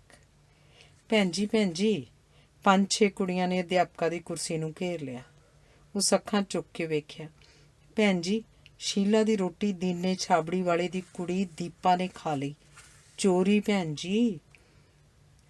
ਖੰਡ ਤੇ ਕੋਲੇ ਦੇ ਡੀਪੂ ਦੇ ਮਾਲਕ ਗੁਲਾਬ ਦਾਸ ਦੀ ਲੜਕੀ ਸ਼ੀਲਾ ਦੇ ਮੋਟੇ ਚਿਹਰੇ ਵਿੱਚ ਜ਼ਹਿਰ ਘੁਲਿਆ ਪਿਆ ਸੀ। ਗੁੱਸੇ ਨਾਲ ਉਹ ਆਪਣੀਆਂ ਚੌੜੀਆਂ ਨਾਸਾਂ ਫੁਰਕਾ ਰਹੀ ਸੀ। ਉਹਨੇ ਖਾਲੀ ਟਿਫਨ ਮੇਜ਼ ਉੱਤੇ ਠਾਹ ਧਰਿਆ ਤੇ ਗੁੱਸੇ 'ਚ ਪੈਰ ਪਟਕਿਆ। ਜਾਓ, ਦੀਪਾ ਨੂੰ ਬੁਲਾ ਕੇ ਲਿਆਓ। ਕੁੜੀਆਂ ਦੌੜ ਗਈਆਂ। ਅਧਿਆਪਕ ਨੇ ਕਿਤਾਬ ਠੱਪ ਦਿੱਤੀ। ਦੀਪਾ ਦੀ ਇਸ ਕਰਤੂਤ 'ਤੇ ਉਹਨੂੰ ਡਾਢਾ ਗੁੱਸਾ ਆਇਆ ਸੀ। ਇਸ ਗੁੱਸੇ ਦਾ ਕਾਰਨ ਪਰਸੋਂ ਦੀ ਦੀਨੇ ਦੀ ਅਜੀਬ ਗੁਸਤਾਖੀ ਵੀ ਸੀ। ਸਾਰੀਆਂ ਕੁੜੀਆਂ ਜੋ ਵਰਦੀ ਪਾ ਕੇ ਨਹੀਂ ਸਨ ਆਈਆਂ, ਅਧਿਆਪਕਾਂ ਨੇ ਘਰ ਮੋੜ ਦਿੱਤੀਆਂ ਸਨ ਤੇ ਦੀਨਾ ਦੀਪਾ ਦੀ ਉਂਗਲੀ ਫੜੀ ਸਕੂਲ ਆ ਧਮਕਿਆ ਸੀ। ਤੁਸੀਂ ਇਹਨੂੰ ਨਵੀਂ ਵਰਦੀ ਪਾ ਕੇ ਆਉਣ ਲਈ ਕਿਹਾ? ਉਹ ਬਿਟਰ ਉਸ ਵੱਲ ਵੇਖ ਰਹੀ ਸੀ। ਹਾਂ, ਤੇ ਇਹ ਵੇਖੋਗਾ, ਇਹਦੀ ਸਾਰੀ ਕਮੀਜ਼ ਪਾਟੀ ਹੋਈ। ਇਹ ਕੋਈ ਸਕੂਲ ਦੀ ਦਾ ਡਰੈਸ ਥੋੜ੍ਹਾ ਹੈ। ਦੀਨੇ ਨੇ ਆਪਣੀ ਬੱਚੀ ਦੀ ਕਮੀਜ਼ ਪੇਟ ਤੋਂ ਤਾਂ ਚੁੱਕੀ। ਉਹਦੇ ਕੂਲੇ ਖਾਲੀ ਢਿੱਡ ਨੂੰ ਉਂਗਲਾਂ ਨਾਲ ਨੱਪ ਕੇ ਬੜੇ ਰਹੱਸਮਈ ਅੰਦਾਜ਼ 'ਚ ਬੋਲਿਆ, ਭੈਣ ਜੀ, ਇਹੋ ਜਿਹੀਆਂ ਕੁੜੀਆਂ ਨੂੰ ਪਾਟੇ ਕੱਪੜਿਆਂ ਕਾਰਨ ਮਾਰਨ ਤੋਂ ਪਹਿਲਾਂ ਇਹਨਾਂ ਦੀ ਕਮੀਜ਼ ਚੁੱਕ ਕੇ ਢਿੱਡ ਨੱਪ ਕੇ ਵੇਖ ਲਿਆ ਕਰੋ ਕਿ ਇਹਨਾਂ ਦੇ ਢਿੱਡ ਵਿੱਚ ਵੀ ਕੁਝ ਹੈ। ਇਹਨਾਂ ਦੇ ਢਿੱਡ ਵਿੱਚ ਵੀ ਕੁਝ ਹੈ। ਤੇ ਉਸੇ ਵੇਲੇ ਤੁਰ ਪਿਆ ਸੀ, ਸ਼ਾਇਦ ਇਸ ਲਈ ਕਿ ਉੱਥੇ ਹੋਰ ਠਹਿਰਿਆ ਤਾਂ ਉਹਦੀਆਂ ਅੱਖਾਂ ਵਿਚਲੀ ਨਮੀ ਕਿਧਰੇ ਉਹ ਵੇਖ ਨਾ ਲਵੇ। ਤੇ ਉਹ ਉਹਦੇ ਜਾਣ ਪਿੱਛੋਂ ਪੀਲੇ ਜਿਹੇ ਰੰਗ ਵਾਲੀ ਦੀਪਾਂ ਵੱਲ ਕਿੰਨਾ ਚਿਰ ਵੇਖਦੀ ਰਹੀ ਸੀ, ਕਿੰਨਾ ਚਿਰ ਸੋਚਦੀ ਰਹੀ ਸੀ, ਅੱਧਾ ਗੁੱਸੇ ਨਾਲ, ਅੱਧਾ ਹਮਦਰਦੀ ਨਾਲ। ਕੁੜੀਆਂ ਦੀਪਾ ਨੂੰ ਦੋਹਾਂ ਬਾਹਾਂ ਤੋਂ ਚੋਰਾਂ ਵਾਂਗ ਫੜ ਲੈ ਆਈਆਂ। ਦੀਪਾ ਆਪਣਾ ਹੱਥ ਛੁਡਾ ਕੇ ਮੂੰਹ ਪੂੰਝਣ ਦੀ ਕੋਸ਼ਿਸ਼ ਵਿੱਚ ਸੀ। ਛੱਡ ਦਿਓ ਇਹਨੂੰ, ਇੱਧਰ ਹੋ ਨਹੀਂ ਤੂੰ। ਉਸ ਦੀਪਾ ਨੂੰ ਬਾਹੋਂ ਫੜ ਕੇ ਆਪਣੇ ਵੱਲ ਖਿੱਚਿਆ। ਅੱਛਾ, ਸੱਚੋ ਸੱਚ ਬੋਲੀ, ਤੂੰ ਇਹਦੀ ਖਾਧੀ ਏ? ਸੱਚ ਸੱਚ ਦੱਸੀ। ਅਧਿਆਪਕਾ ਦੇ ਮੱਥੇ ਉੱਤੇ ਤਿਉੜੀ ਉਭਰੀ। ਹਾਂ ਭੈਣ ਜੀ। ਕੁੜੀ ਕੰਬ ਰਹੀ ਸੀ। ਪਟਾਕ ਕਰਦੀ ਚਪੇੜ ਉਹਦੇ ਮੂੰਹ ਤੇ ਵੱਜੀ ਤੇ ਉਹ ਫਰਸ਼ ਤੇ ਡਿੱਗ ਪਈ। ਬੁੱਲ ਟੁੱਕੇ ਜਾਣ ਕਰਕੇ ਮੂੰਹ ਵਿੱਚੋਂ ਲਹੂ ਸਿਮ ਆਇਆ। ਅਧਿਆਪਕਾ ਨੇ ਪਿੱਠ ਵਿੱਚ ਠੁੱਡਾ ਮਾਰਿਆ। ਤਾਂ ਉੱਠ। ਦੀਪਾ ਕੰਬਦੀ ਉੱਠੀ। ਉਹਦੇ ਹੱਥ ਜੁੜ ਗਏ। ਉਹ ਸਿਸਕਦਿਆਂ ਬੋਲੀ, ਤੁਸੀਂ ਆਪ ਹੀ ਆਖਦੇ ਹੁੰਦੇ ਹੋ ਭੈਣ ਜੀ, ਜਿਹੜਾ ਸੱਚ ਬੋਲੇ ਉਹਨੂੰ ਮਾਰਨੀ ਪਏਗੀ। ਮੈਂ ਸੱਚ ਬੋਲਿਆ ਤੇ ਮੈਨੂੰ ਚਪੇੜ ਪਈ ਏ ਭੈਣ ਜੀ। ਸੱਚ ਬੋਲਿਆ? ਇਹਦਾ ਮਤਲਬ ਇਹ ਤਾਂ ਨਹੀਂ ਕਿ ਤੂੰ ਦੂਸਰਿਆਂ ਦੀ ਰੋਟੀ ਚੁੱਕ ਕੇ ਖਾ ਲਵੇਂ, ਹੈਂ? ਬੋਲ, ਸ਼ੀਲਾ ਨੇ ਨਹੀਂ ਸੀ ਰੋਟੀ ਖਾਣੀ? ਅਧਿਆਪਕਾ ਦੰਦ ਕਰੀਚ ਰਹੀ ਸੀ। ਨਹੀਂ ਭੈਣ ਜੀ, ਸ਼ੀਲਾ ਆਖਦੀ ਸੀ ਉਹ ਸਵੇਰੇ ਦਹੀਂ ਤੇ ਮੱਖਣ ਨਾਲ ਰੱਜ ਕੇ ਪਰੌਂਠੀਆਂ ਖਾ ਕੇ ਆਈ ਸੀ। ਉਹਨੂੰ ਭੁੱਖ ਨਹੀਂ। ਉਹ ਰੋਜ਼ ਕਹਿੰਦੀ ਏ ਉਹ ਇੰਨਾ ਕੁਝ ਖਾ ਕੇ ਆਉਂਦੀ ਹੈ ਕਿ ਉਹਨੂੰ ਅੱਧੀ ਛੁੱਟੀ ਭੁੱਖ ਹੀ ਨਹੀਂ ਲੱਗਦੀ। ਦੀਪਾ ਬੋਲਦੀ ਜਾ ਰਹੀ ਸੀ। ਹੰਝੂ ਕਿਰਦੇ ਜਾ ਰਹੇ ਸਨ। ਉਹਨੂੰ ਭੁੱਖ ਨਹੀਂ ਸੀ ਤੇ ਉਹ ਖੇਡਣ ਚਲੀ ਗਈ। ਤੇ ਮੈਂ ਸੱਚ ਬੋਲਦੀ ਹਾਂ ਭੈਣ ਜੀ, ਮੈਨੂੰ ਭੁੱਖ ਲੱਗੀ ਸੀ। ਮੈਂ ਕੱਲ੍ਹ ਸਵੇਰੇ ਦੀ ਰੋਟੀ ਨਹੀਂ ਸੀ ਖਾਧੀ। ਮੈਂ ਸੱਚ ਬੋਲਦੀ ਹਾਂ। ਤੇ ਅਧਿਆਪਕਾ ਦਾ ਉੱਠਿਆ ਹੱਥ ਕੰਬ ਗਿਆ। ਉਹਦੇ ਅੰਦਰ ਜਿਵੇਂ ਰੁੱਗ ਭਰਿਆ ਗਿਆ। ਉਹ ਕੁਰਸੀ ਤੇ ਢਹਿ ਪਈ। ਕੁੜੀਆਂ ਨੂੰ ਦੌੜ ਜਾਣ ਲਈ ਕਹਿ ਕੇ ਉਸ ਦੀਪਾ ਨੂੰ ਕੋਲ ਬੁਲਾ ਲਿਆ। ਉਹਨੂੰ ਆਪਣੇ ਨਾਲ ਘੁੱਟਦੀ ਬੋਲੀ, ਬੇਟਾ ਤੇਰਾ ਸੱਚ ਵੱਡਾ ਹੈ। ਤੂੰ ਬਹੁਤ ਵੱਡਾ ਸੱਚ ਬੋਲਿਆ। ਕਾਸ਼ ਕੋਈ ਸੁਣ ਸਕੇ। ਤੇ ਹੁਣ ਜਦੋਂ ਅਧਿਆਪਕਾ ਨੇ ਪੁਸਤਕ ਖੋਲ੍ਹੀ, ਭਾਰਤ ਦੀ ਆਜ਼ਾਦੀ ਦੇ ਇਤਿਹਾਸ ਦੀ ਪੁਸਤਕ, ਤਾਂ ਉਹਨੂੰ ਹਰ ਅੱਖਰ ਵਿੱਚੋਂ ਦੀਪਾ ਦਾ ਚਿਹਰਾ ਦਿਸਣ ਲੱਗਾ। ਭਾਰਤ ਦੀ ਆਜ਼ਾਦੀ ਦੇ ਇਤਿਹਾਸ ਦੀ ਪੁਸਤਕ, ਜਿਸ ਵਿੱਚ ਸਦੀਆਂ ਦੀ ਘੁੱਪ ਹਨੇਰੀ ਰਾਤ ਦਾ ਜ਼ਿਕਰ ਤੇ ਫਿਰ ਆਜ਼ਾਦੀ ਦਾ ਸੂਰਜ। ਤੇ ਬਾਹਰ ਮੈਦਾਨ 'ਚ ਬੱਚੀਆਂ ਫੱਟੀਆਂ ਪੋਚ ਰਹੀਆਂ ਸਨ ਸੂਰਜਾ ਸੂਰਜਾ ਫੱਟੀ ਸੁਕਾ, ਨਹੀਂ ਸੁਕਾਉਣੀ ਘਰ ਨੂੰ ਜਾ। ਸੂਰਜਾ ਸੂਰਜਾ ਫੱਟੀ ਸੁਕਾ, ਨਹੀਂ ਸੁਕਾਉਣੀ ਘਰ ਨੂੰ ਜਾ। ਤੇ ਅਧਿਆਪਕਾਂ ਨੂੰ ਲੱਗਾ ਸਾਰੇ ਦੇਸ਼ ਦੀਆਂ ਦੀਪਾ ਵਰਗੀਆਂ ਕੁੜੀਆਂ ਨੇ ਉਸਦੇ ਹੱਥੋਂ ਭਾਰਤ ਦੀ ਆਜ਼ਾਦੀ ਦੇ ਇਤਿਹਾਸ ਦੀ ਪੁਸਤਕ ਖੋਹ ਲਈ ਹੋਵੇ ਤੇ ਉਹਨੂੰ ਹਵਾ 'ਚ ਉਛਾਲ ਰਹੀਆਂ ਹੋਣ ਤੇ ਕਹਿ ਰਹੀਆਂ ਹੋਣ, ਜੋ ਸੂਰਜ ਫੱਟੀ ਨਹੀਂ ਸੁਕਾ ਸਕਦਾ ਉਹਨੂੰ ਘਰ ਮੁੜ ਹੀ ਜਾਣਾ ਚਾਹੀਦਾ ਹੈ, ਉਸ ਨੂੰ ਘਰ ਮੋੜ ਹੀ ਦੇਣਾ ਚਾਹੀਦਾ ਹੈ। ਧੰਨਵਾਦ। ਸਰਦਾਰ ਵਰਿਆਮ ਸਿੰਘ ਸੰਧੂ ਦੀ ਕਹਾਣੀ ਨਾਇਕ। ਬਾਹਰਲੇ ਦਰਵਾਜ਼ੇ ਦਾ ਕੁੰਡਾ ਖੜਕਿਆ ਤੇ ਦੂਜੇ ਪਲ ਸ਼ਰਾਬ ਵਿੱਚ ਗੁੱਟ ਗੁਰਬਚਨ ਸਿੰਘ ਉਰਫ ਹਸਰਤ ਉਰਫ ਸ਼ੰਕਰ ਭਗਵਾਨ ਦਰਵਾਜ਼ਾ ਖੋਲ੍ਹ ਕੇ ਅੰਦਰ ਆ ਧਮਕਿਆ। ਉਹਦੀਆਂ ਅੱਖਾਂ ਤਾੜੇ ਲੱਗੀਆਂ ਹੋਈਆਂ ਸਨ। ਤੇੜ ਬਰੇਕਾਂ ਵਾਲੀ ਕੱਛ, ਗਲ ਧਰੀਜਾਂ ਵਾਲਾ ਕੁੜਤਾ, ਕਰੜ ਬਰੜੀ ਖੁੱਲ੍ਹੀ ਹੋਈ ਦਾੜੀ ਤੇ ਮੌਲਵੀ ਕੱਟ ਮੁੱਛਾਂ। ਉਹ ਲੜਖੜਾਉਂਦੀ ਜ਼ਬਾਨ 'ਚ ਬੋਲਿਆ, ਜੈ ਬੰਮ ਬੰਮ ਸੁਣਾਓ ਪਿਆਰੇ। ਉਹਨੇ ਮੇਰੇ ਵੱਲ ਘੁੰਡ ਮੁੜੀਆਂ ਉਂਗਲਾਂ ਵਾਲਾ ਸੱਜਾ ਹੱਥ ਮਿਲਾਉਣ ਲਈ ਅੱਗੇ ਵਧਾਇਆ। ਠੀਕ ਹੈ ਭਗਵਾਨ, ਆਪਣੀ ਸੁਣਾਓ। ਮੈਂ ਉਹਦਾ ਹੱਥ ਫੜਦਿਆਂ ਉਹਨੂੰ ਸੋਫੇ 'ਤੇ ਬੈਠ ਜਾਣ ਲਈ ਕਿਹਾ। ਉਹ ਬੈਠਦਾ ਹੀ ਬੋਲਿਆ, ਮੈਂ ਕੱਲ भी आया था, तुम नहीं मिले। अरे शंकर भगवान तो आसमान से बहुत मुश्किल से नीचे आते हैं, अपने घर में आते हैं और फिर आपको मिलने आते हैं तो आप घर नहीं मिलते। अजीब माजरा है मेरे यार। ਉਹ ਥੁੱਕ ਲੰਘਾ ਕੇ ਸਿਰ ਹਿਲਾ ਕੇ ਹੱਸਣ ਲੱਗਾ ਤੇ ਫਿਰ ਕਿੰਨਾ ਹੀ ਚਿਰ ਹੱਸਦਾ ਹੋਇਆ ਸਿਰ ਹਿਲਾਈ ਗਿਆ। ਮੇਰੇ ਪੁੱਛਣ 'ਤੇ ਕਿ ਉਹ ਪਿਛਲੇ ਕੁਝ ਦਿਨਾਂ ਤੋਂ ਪੰਜਾਬੀ 'ਚ ਗੱਲਾਂ ਕਿਉਂ ਨਹੀਂ ਕਰ ਰਿਹਾ, ਹਸਰਤ ਕਹਿਣ ਲੱਗਾ, पंजाबी? कौन साली पंजाबी? तुम मास्टर तारा सिंह के बेटे कहाँ से आ गए? अरे पगले, भगवान भाषा की जंग नहीं लड़ते, साले हिंदू सिख लड़ते हैं। वो फिर सिर हिलाਉਂਦਾ मजाक ਵਿੱਚ ਹੱਸਣ ਲੱਗਾ। ਉਹਦੇ ਬੁੱਲ ਵਰਾਛਾਂ ਤੱਕ ਅੱਡੇ ਤੇ ਦੰਦ ਮੀਟੇ ਹੋਏ ਸਨ ਤੇ ਇੰਜ ਲੱਗਦਾ ਸੀ ਜਿਵੇਂ ਉਹ ਹੱਸਣ ਲਈ ਡਾਢਾ ਜ਼ੋਰ ਲਾ ਰਿਹਾ ਹੋਵੇ। ਅਰੇ ਛੋੜੋ ਇਸ ਬਾਤ ਕੋ, ਅੱਛਾ वो मिल गई ना? ਉਹਨੇ ਜ਼ੋਰ ਲਾ ਕੇ ਨਸ਼ਈ ਪਲਕਾਂ ਪੁੱਟੀਆਂ ਤੇ ਮੇਰੀਆਂ ਅੱਖਾਂ ਨਾਲ ਅੱਖਾਂ ਮਿਲਾਈਆਂ। ਕੀ? वो जब मैं कल आया तो तुम घर नहीं थे, एक लड़की बाहर आई। कौन थी वो लड़की? बोलो कौन थी वो लड़की? मेरी घरवाली सी। वो तुम्हारी घरवाली? तुम्हारी बीवी थी? वो हंसदा होया फिर सिर हिलाउण लगा। सोचती होगी ये कौन शराबी साला बाटी मान शराब के 7 पौए पीकर आ गया है। मैंने उसको एक रिसाला दिया था, उसमें मेरी एक कविता थी। कल मुझे बाजार में बिकती रद्दी में मिला था।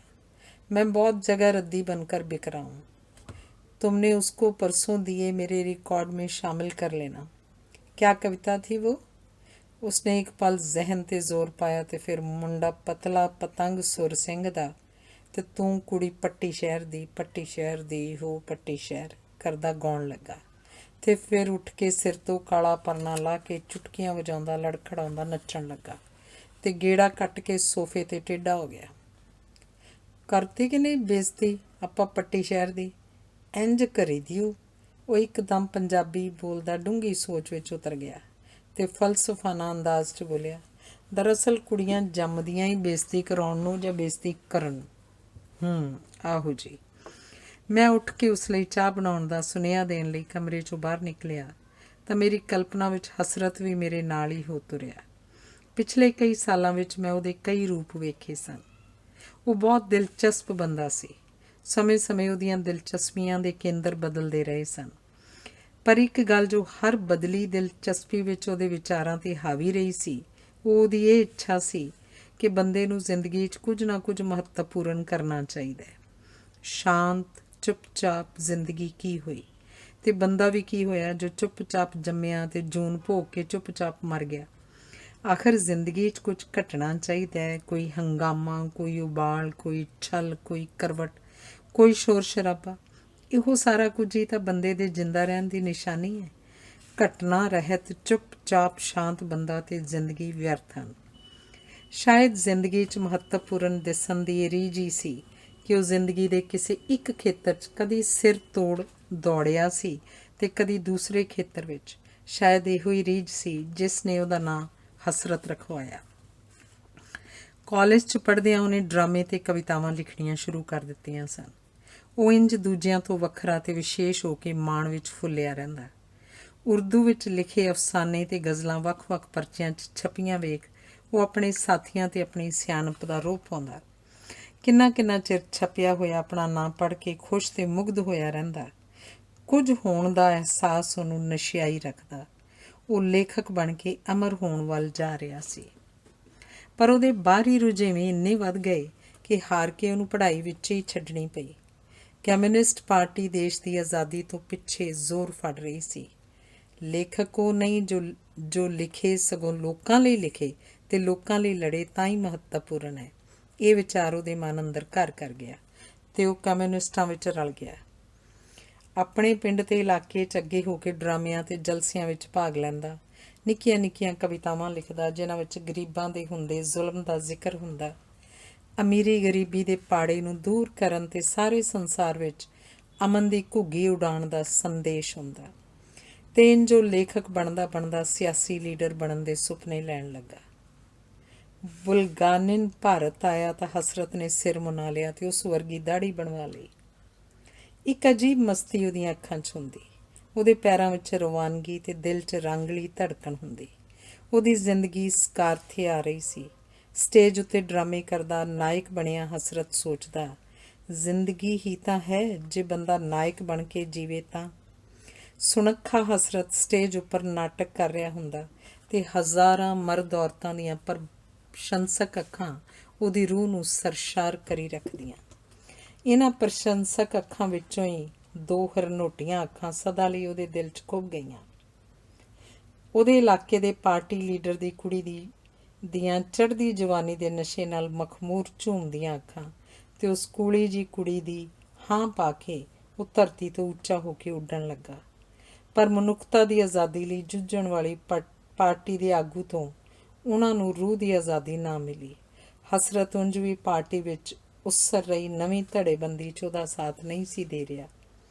ਇਸ ਤੋਂ ਬਿਨਾਂ ਪਾਰਟੀ ਦੇ ਕਲਾਕਾਰਾਂ ਵੱਲ ਲੀਡਰਾਂ ਦਾ ਰਵੱਈਆ ਸਤਿਕਾਰਪੂਰਨ ਹੋਣ ਦੀ ਥਾਂ ਉਹਨਾਂ ਨੂੰ ਮਰਾਸੀਆਂ ਵਾਂਗ ਸਮਝਣ ਜਿਹਾ ਸੀ ਤੇ ਉਹਦੀ ਮਹਿਬੂਬ ਕੁੜੀ ਜੋ 7 ਜਨਮਾਂ ਤੱਕ ਉਹਦੀ ਬਣੀ ਰਹਿਣ ਦਾ ਇਕਰਾਰ ਕਰਦੀ ਸੀ, 6 ਮਹੀਨੇ ਪਿੱਛੋਂ ਹੀ ਸ਼ਹਿਰ ਦੇ ਬਾਜ਼ਾਰ 'ਚ ਆਪਣੇ ਪਤੀ ਨਾਲ ਲਾਲ ਕੱਪੜਿਆਂ 'ਚ ਬਣੀ ਫੱਬੀ ਦੰਦ ਖੰਡ ਦਾ ਚੂੜਾ ਪਾਈ ਸ਼ਾਪਿੰਗ ਕਰ ਰਹੀ ਸੀ। ਉਹਨੇ ਹਸਰਤ ਨੂੰ ਭੀੜ ਵਿਚਲਾ ਇੱਕ ਆਮ ਆਦਮੀ ਸਮਝਦਿਆਂ ਆਪਣੇ ਪਤੀ ਦਾ ਹੱਥ ਖਿੱਚਦਿਆਂ ਲਾਡ ਨਾਲ ਮੂੰਹ ਬਣਾ ਕੇ ਕਿਹਾ, ਛੇਤੀ ਤੁਰੋਂ ਵੀ ਨਾ, ਇੰਜ ਰੁਕ ਨਹੀਂ ਤੁਰੀਦਾ ਹੁੰਦਾ। ਉਹ ਤਾਂ ਤੁਰ ਪਈ ਪਰ ਹਸਰਤ ਜ਼ਿੰਦਗੀ ਵਿੱਚ ਰੁਕ ਕੇ 4 ਚੁਫੇਰੇ ਖਾਮੋਸ਼ ਹੋਇਆ ਵੇਖਦਾ ਰਹਿ ਗਿਆ। ਮੈਂ ਵਾਪਸ ਕਮਰੇ 'ਚ ਆਇਆ ਤਾਂ ਮੇਰੇ ਨਾਲ ਤੁਰ ਆਈ ਮੇਰੀ ਛੋਟੀ ਬੱਚੀ ਨੂੰ ਵੇਖ ਕੇ ਉਸਨੇ ਉਹਨੂੰ ਫੜ ਕੇ ਕੁੱਛੜ ਚੁੱਕ ਲਿਆ। ਉਹ ਡੌਰ ਭੌਰ ਹੋਈ ਕਦੀ ਉਹਨੂੰ ਕਦੀ ਮੈਨੂੰ ਵੇਖ ਰਹੀ ਸੀ। ਬੇਟਾ ਡਰੋ ਮਤ, ਬੋਲੋ ਜੈ ਸ਼ਿਵ ਸ਼ੰਕਰ, ਜੈ ਬੰਮ ਬੰਮ। ਉਹ ਉਹਨੂੰ ਕਿੰਨਾ ਚਿਰ ਗੱਲ ਨਾਲ ਲਾਈ ਖਾਮੋਸ਼ ਬੈਠਾ ਰਿਹਾ ਜਿਵੇਂ ਕਿਸੇ ਦੂਸਰੇ ਸੰਸਾਰ 'ਚ ਪਹੁੰਚ ਗਿਆ ਹੋਵੇ। जब हमारा फर्स्ट प्रोडक्शन लड़की हुआ ना तो बहुत खुशी हुई। क्यों बेटा? ਬੱਚੀ ਨੂੰ ਢਿੱਲਾ ਛੱਡਦਿਆਂ ਉਹਨੇ ਉਹਦਾ ਚਿਹਰਾ ਆਪਣੇ ਕੋਲ ਪੁਆਉਣ ਦਾ ਯਤਨ ਕੀਤਾ।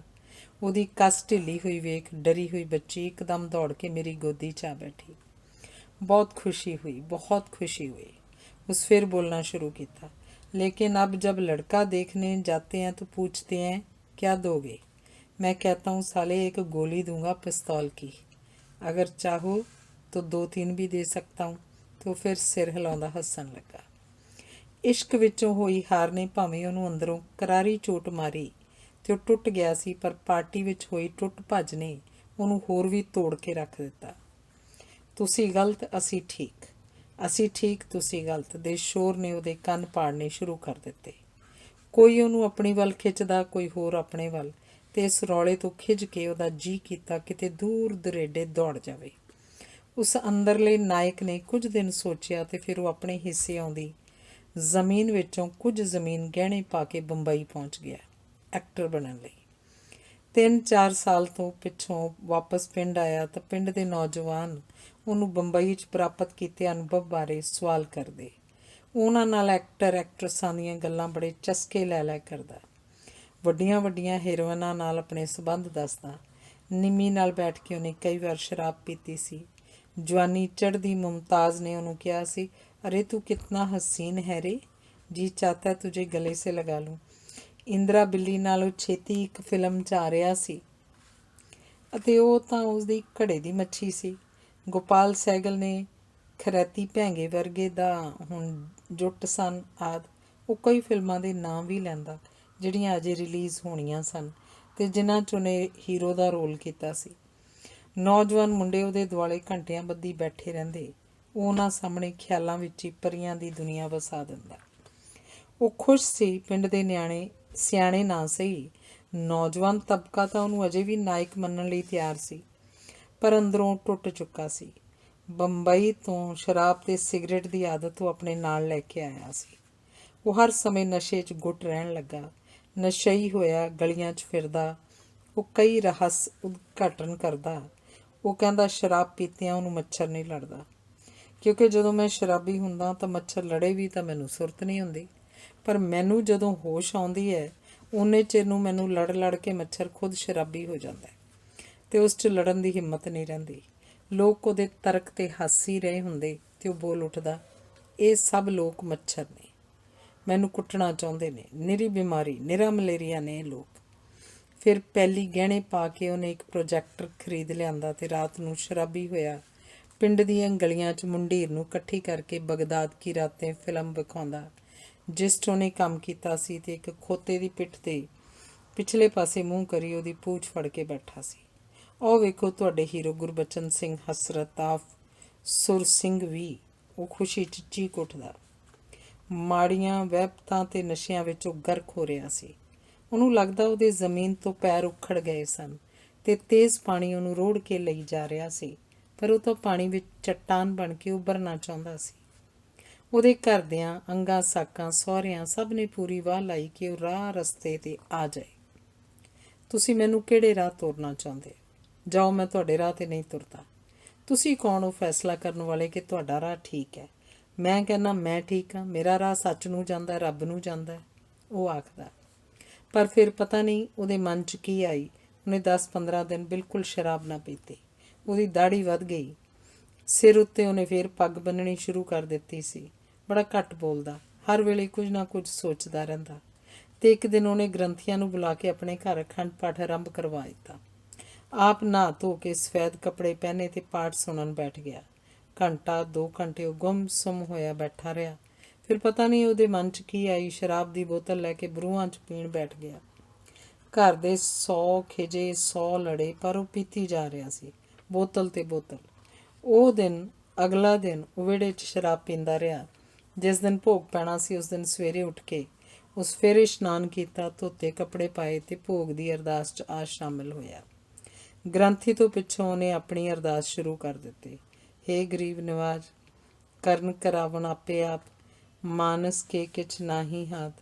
ਮਹਾਰਾਜ ਜੀਓ, ਮੇਰੇ ਪਰਿਵਾਰ ਨੂੰ, ਭਾਈਚਾਰੇ ਨੂੰ, ਪਿੰਡ ਨੂੰ ਮੇਰੇ 'ਤੇ ਰੋਸ ਹੈ ਕਿ ਮੈਂ ਆਪ ਜੀ ਦੀ ਹਜ਼ੂਰੀ 'ਚ ਸ਼ਰਾਬ ਪੀਤੀ, ਪਰ ਸਤਿਗੁਰੂ ਜੀਓ, ਮੈਂ ਅੱਜ ਤੁਹਾਡੀ ਕਸਮ ਖਾ ਕੇ ਕਹਿੰਦਾ ਕਿ ਮੈਂ ਅੱਜ ਤੋਂ ਬਾਅਦ ਸ਼ਰਾਬ ਨਹੀਂ ਪੀਵਾਂਗਾ। ਮੇਰੇ ਵੱਲੋਂ ਅੱਜ ਤੋਂ ਸ਼ਰਾਬ ਬੰਦ ਹੈ। ਜੇ ਪੀਤੀ ਤਾਂ ਸਤਿਗੁਰੂ ਜੀਓ ਇਹ ਮੇਰਾ ਨਹੀਂ, ਆਪ ਦਾ ਹੀ ਕਸੂਰ ਹੋਏਗਾ। ਸੱਚਿਓ ਪਾਤਸ਼ਾਹ, ਜੋਗਿੰਦਰ ਨਗਰੋਂ ਸੁੱਚ ਨੱਪਿਆਂ ਹੀ ਬਿਜਲੀ ਜਗਦੀ ਹੈ ਜਾਂ ਬੁਝਦੀ ਹੈ? ਮੈਂ ਤਾਂ ਇੱਕ ਬੱਲਬ ਹਾਂ, ਨਿਮਾਣਾ ਜਿਹਾ ਜੀਵ। ਲੋਕ ਹੱਸ ਵੀ ਰਹੇ ਸਨ, ਬੁੜਬੁੜਾ ਵੀ ਰਹੇ ਸਨ, ਪਰ ਉਹ ਅੱਖਾਂ ਮੀਟੀ ਅੰਤਰ ਧਿਆਨ ਹੋਇਆ ਪਿਆ ਸੀ। ਪਰ ਉਹਨੇ ਸੱਚੀ ਸ਼ਰਾਬ ਛੱਡ ਦਿੱਤੀ। ਆਪਣੇ ਬੱਚੇ ਖੇਤਾਂ ਵਿੱਚ ਉਹਨੇ ਹੱਥੀਂ ਖੇਤੀ ਕਰਨੀ ਸ਼ੁਰੂ ਕੀਤੀ। ਉਹ ਪੜ੍ਹਿਆ ਲਿਖਿਆ ਸੀ। ਨਵੇਂ ਸਾਧਨਾਂ ਰਾਹੀਂ ਖੇਤੀ ਕਰਕੇ ਉਹ ਅੱਗੇ ਵਧਣਾ ਚਾਹੁੰਦਾ ਸੀ, ਤਾਂ ਕਿ ਉਹਨੂੰ ਮਜ਼ਾਕ ਕਰਨ ਵਾਲੇ ਕਿਸਾਨ ਵੇਖ ਸਕਣ ਕਿ ਉਹ ਕਿਸੇ ਦੀ ਨੂੰਹ ਧੀ ਨਾਲੋਂ ਘੱਟ ਨਹੀਂ ਸੀ। ਉਹਦੀ ਕੁਝ ਜ਼ਮੀਨ ਤਾਂ ਗਹਿਣੇ ਪੈ ਗਈ ਸੀ। ਬਾਕੀ ਜ਼ਮੀਨ ਵਿੱਚੋਂ ਹੀ ਚੰਗੀ ਮੰਦੀ ਜ਼ਮੀਨ ਦੀ ਵੰਡ ਵੰਡਾਈ ਤੋਂ ਦੋਵਾਂ ਭਰਾਵਾਂ 'ਚ ਝਗੜਾ ਹੋ ਗਿਆ। ਉਹ ਪਹਿਲਾਂ ਡਾਂਗੋ ਡਾਂਗੀ ਹੋਏ ਅਤੇ ਫਿਰ ਅਦਾਲਤਾਂ ਦੇ ਰਾਹ ਤੁਰ ਪਏ ਅਤੇ ਅੰਤ ਨੂੰ ਉਹਦਾ ਭਰਾ ਹਿੱਕ ਦੇ ਜ਼ੋਰ ਨਾਲ ਉਹਦੀ ਚੰਗੀ ਜ਼ਮੀਨ 'ਤੇ ਕਬਜ਼ਾ ਕਰਕੇ ਬੈਠ ਗਿਆ। ਕਿਉਂਕਿ ਉਹ ਪਿੰਡ ਵਿੱਚ ਰਸੂਖ ਵਾਲਾ ਆਦਮੀ ਸੀ ਅਤੇ ਹਸਰਤ ਨੂੰ ਸਾਰੇ ਨਿਕੰਮਾ ਆਦਮੀ ਸਮਝਦੇ ਸਨ, ਇਸ ਲਈ ਸਾਰੇ ਲੋਕ ਉਹਦੇ ਭਰਾ ਦੀ ਹੀ ਮਦਦ ਕਰਦੇ। ਭਾਵੇਂ ਖੇਤੀ ਵਿੱਚ ਉਹਨੇ ਪਹਿਲਾਂ ਅੱਗੇ ਵਧਣ ਦੇ ਯਤਨ ਕੀਤੇ ਅਤੇ ਉਹ ਦੱਸਦਾ ਰਹਿੰਦਾ ਕਿ ਉਹਨੇ ਇੰਨੇ ਕਿੱਲੋ ਦੀ ਮੂਲੀ ਕੱਢੀ ਹੈ, ਉਹਦਾ ਝੋਨੇ ਦਾ ਝਾੜ ਕਿੱਲੇ ਵਿੱਚੋਂ ਇੰਨਾ ਹੋਇਆ ਆਦਿ। ਪਰ ਇਹ ਝਾੜ ਜੇਬ ਵਿੱਚੋਂ ਪਹਿਲਾਂ ਕੁਝ ਝੜਿਆ ਹੀ ਝੜਦਾ ਸੀ, ਇਸ ਲਈ ਹਸਰਤ ਖੇਤੀ ਨਾਲ ਵੀ ਬਹੁਤੀ ਦੂਰ ਨਾ ਤੁਰ ਸਕਿਆ। ਉਸ ਫਿਰ ਸ਼ਰਾਬ ਪੀਣੀ ਸ਼ੁਰੂ ਕਰ ਦਿੱਤੀ। ਉਹ ਖਲੋਤਾ ਜ਼ਿੰਦਗੀ ਦੇ ਵੱਖ-ਵੱਖ ਖੇਤਰਾਂ 'ਚ ਲਾਈਆਂ ਦੌੜਾਂ ਬਾਰੇ ਸੋਚਦਾ ਰਹਿੰਦਾ, ਜਿਨ੍ਹਾਂ ਦੌੜਾਂ ਵਿੱਚ ਉਹਨੇ ਪਹਿਲੇ ਨੰਬਰ 'ਤੇ ਆਉਣਾ ਸੋਚਿਆ ਸੀ, ਨਾਇਕ ਬਣਨਾ ਸੋਚਿਆ ਸੀ। ਖੇਤੀ ਵਿੱਚੋਂ ਹੋਈ ਅਸਫਲਤਾ ਅਤੇ ਭਰਾ ਨਾਲ ਹੋਈ ਲੜਾਈ ਨੂੰ ਬਿਆਨ ਕਰਦਿਆਂ ਉਹਨੇ ਵਾਰਿਸ ਸ਼ਾਹ ਦੀ ਪੈਰੋਡੀ ਕਰ ਦਿੱਤੀ। ਭਾਈ ਮਰਨ 'ਤੇ ਪੈਂਦੀਆਂ ਭੱਜ ਬਾਹਾਂ ਦੀ ਥਾਂ 'ਤੇ ਉਹ ਗਾਉਂਦਾ ਰਹਿੰਦਾ, ਭਾਈ ਮਰਨ ਤਾਂ ਲੱਗਦੀਆਂ ਚਾਰ ਬਾਹਾਂ, ਭਾਈ ਮਰਨ 'ਤੇ ਪੂਰੇ ਦੀ ਵਾਹ ਵਗਦੀ, ਭਾਈ ਮਰਨ 'ਤੇ ਵਿਹੜਾ ਮੋਕਲਾ ਈ, ਕਿਸੇ ਭਾਈ ਨਾ ਹੋਵੇ ਨਾ ਕੰਧ ਲੱਗਦੇ।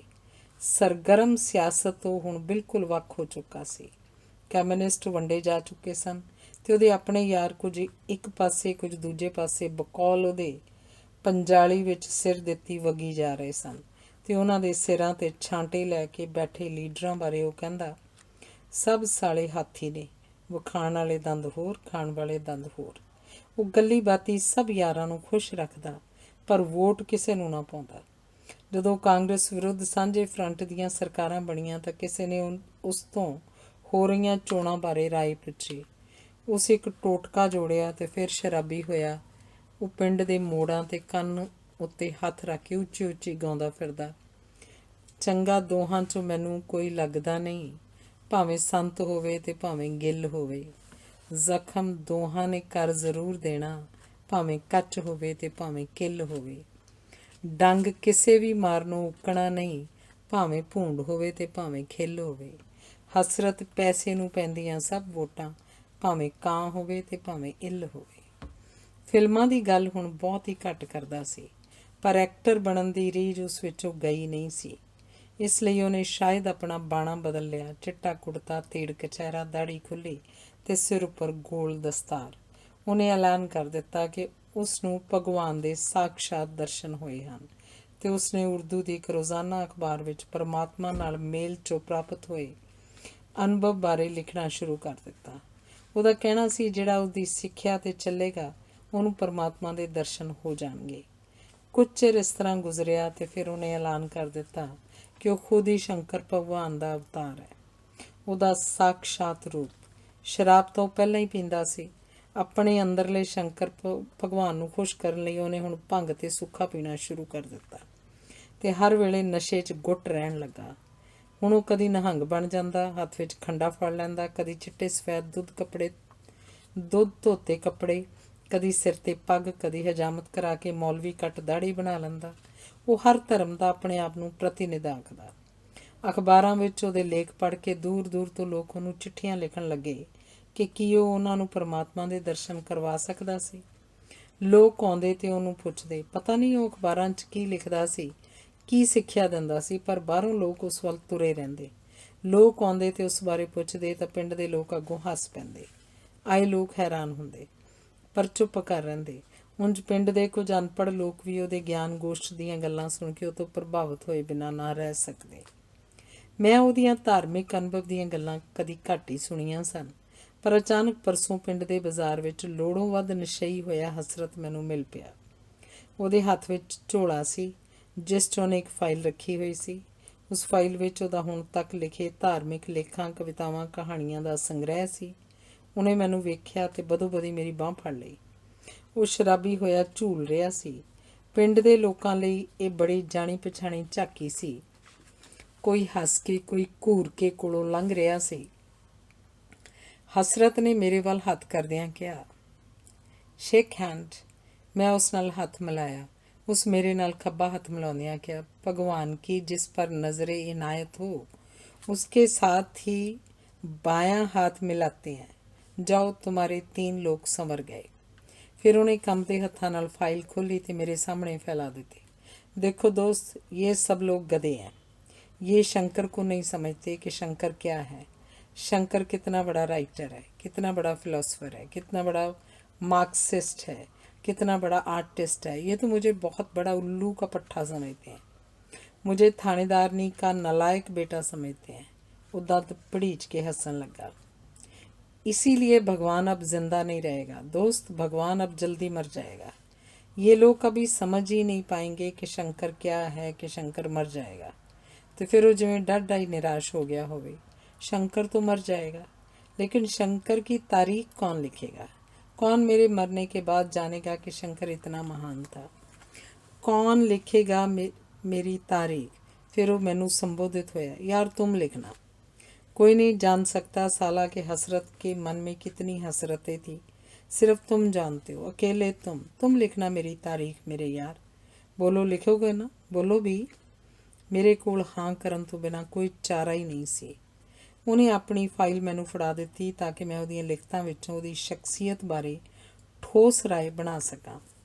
ਉਹਨੇ ਮੇਰੀ ਬਾਂਹ ਫੜ ਕੇ ਮੈਨੂੰ ਠੇਕੇ ਵੱਲ ਧੂਣਾ ਸ਼ੁਰੂ ਕਰ ਦਿੱਤਾ। ਇੰਨੇ ਚਿਰ 'ਚ ਹੀ ਉਹਦਾ ਗੱਭਰੂ ਮੁੰਡਾ ਕੈੜੀਆਂ ਅੱਖਾਂ ਨਾਲ ਵੇਖਦਾ ਕੋਲੋਂ ਦੀ ਲੰਘ ਗਿਆ। देखो साला कैसे देखता है, ये सभी लोग हमसे नाराज़ हैं। हमारी पार्वती भी साली हमसे नाराज़ है। ये साले कहते हैं इनकी टांगों पे आसमां खड़ा है और शंकर भगवान निकम्मा है। हद तेरे की। चल यार तू पी, छोड़ इन सालों को, आज पी ले, नहीं तो शंकर मर जाएगा, आज ही मर जाएगा। अगर आज ना मरा तो फिर कल मर जाएगा। तो एकदम नारा लाउण वालियां वांग दोवें बाहों फैला के खड़ो गया, मैं मरूंगा, ज़रूर मरूंगा, मरूंगा कुत्ते की मौत। लेकिन मैं मसा ही उस तो खैड़ा छुड़ा के घर आया। पर वो कल भी मेरे पिछों घर आ वड़िया सी ते अज फिर वो मरण पिछों मेरे राही अपना इतिहास लिखाउण लई बजिद सी। चाह लै जाण लई मेरी पत्नी ने रसोई चों आवाज़ दिती। मैं उठिया तो हसरत ने मेरी बांह फड़ के रोक लिया।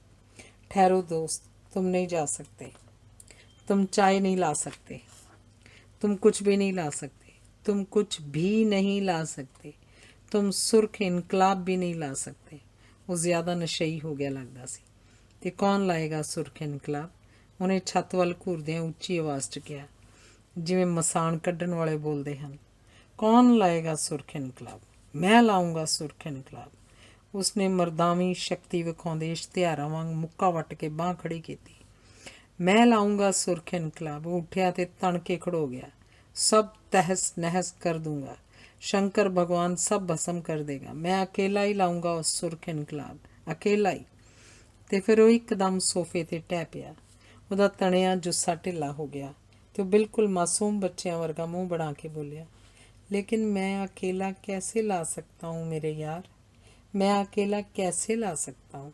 ਤੇ ਨਿਰਾਸ਼ਾ 'ਚ ਬੈਠਾ ਉਹ ਨਾ 'ਚ ਸਿਰ ਹਿਲਾਈ ਜਾਣ ਲੱਗਾ। ਮੈਂ ਉੱਠ ਕੇ ਚਾਹ ਲੈ ਆਇਆ।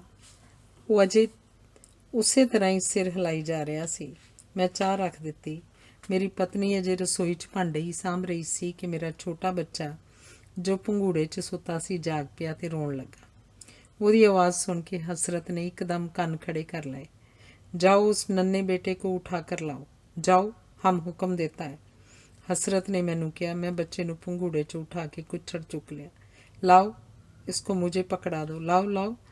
उस मुड़ियां उंगलों वाले कंबदे हत्थां नाल मुंडा मेरे तो फड़ लिया। उसने बच्चे का मूँह अपनी लम्मी दाढ़ी के नेड़े करके उन्होंने अपने वल सीधा कर लिया। ज्यों ही बच्चे ने उस वाल अखां कीतियां, हसरत ने एकदम तरबक के अखां मीट लईयां। ना ना ना, उस जोर दी सिर हिलाया। बेटे मैं आपसे आंख नहीं मिला सकता। अरे मैं तो साला ढोंगी भगवान हूँ। साला सारी उम्र बकवास करता रहा, असल भगवान तो तुम हो। मैं तो साला बकवास भगवान हूँ। उस अखां मीटियां हुई सन ते बोली जा रहा सी, भगवान क्या, मैं तो अदना इंसान हूँ। अरे मैं तो कुछ भी नहीं हूँ, मैं तो कुछ भी नहीं हूँ। तुम मेरी तारीख मत लिखना मेरे यार, मैं तो कुछ भी नहीं। तू मेरी तारीख मत लिखना। वो अखां खोल के मैनू संबोधित होया। फिर एकदम अखां मीट के बच्चे नू कहन लगा, तुम तारीख बनाना मेरे बेटे, मैं आपसे आंख नहीं मिला सकता हूँ, मैं बहुत शर्मिंदा हूँ, मैं आपसे आंख नहीं मिला सकता मेरे भगवान। ਉਹ ਨਾ ਸਿਰ ਹਿਲਾਈ ਜਾ ਰਿਹਾ ਸੀ ਤੇ ਉਹਦੀਆਂ ਅੱਖਾਂ ਵਿੱਚੋਂ ਮੋਟੇ-ਮੋਟੇ ਅਥਰੂ ਕਿਰ ਕੇ ਉਹਦੀਆਂ ਮੌਲਵੀ ਕੱਟ ਮੁੱਛਾਂ 'ਚ ਡਿੱਗ ਰਹੇ ਸਨ। ਧੰਨਵਾਦ।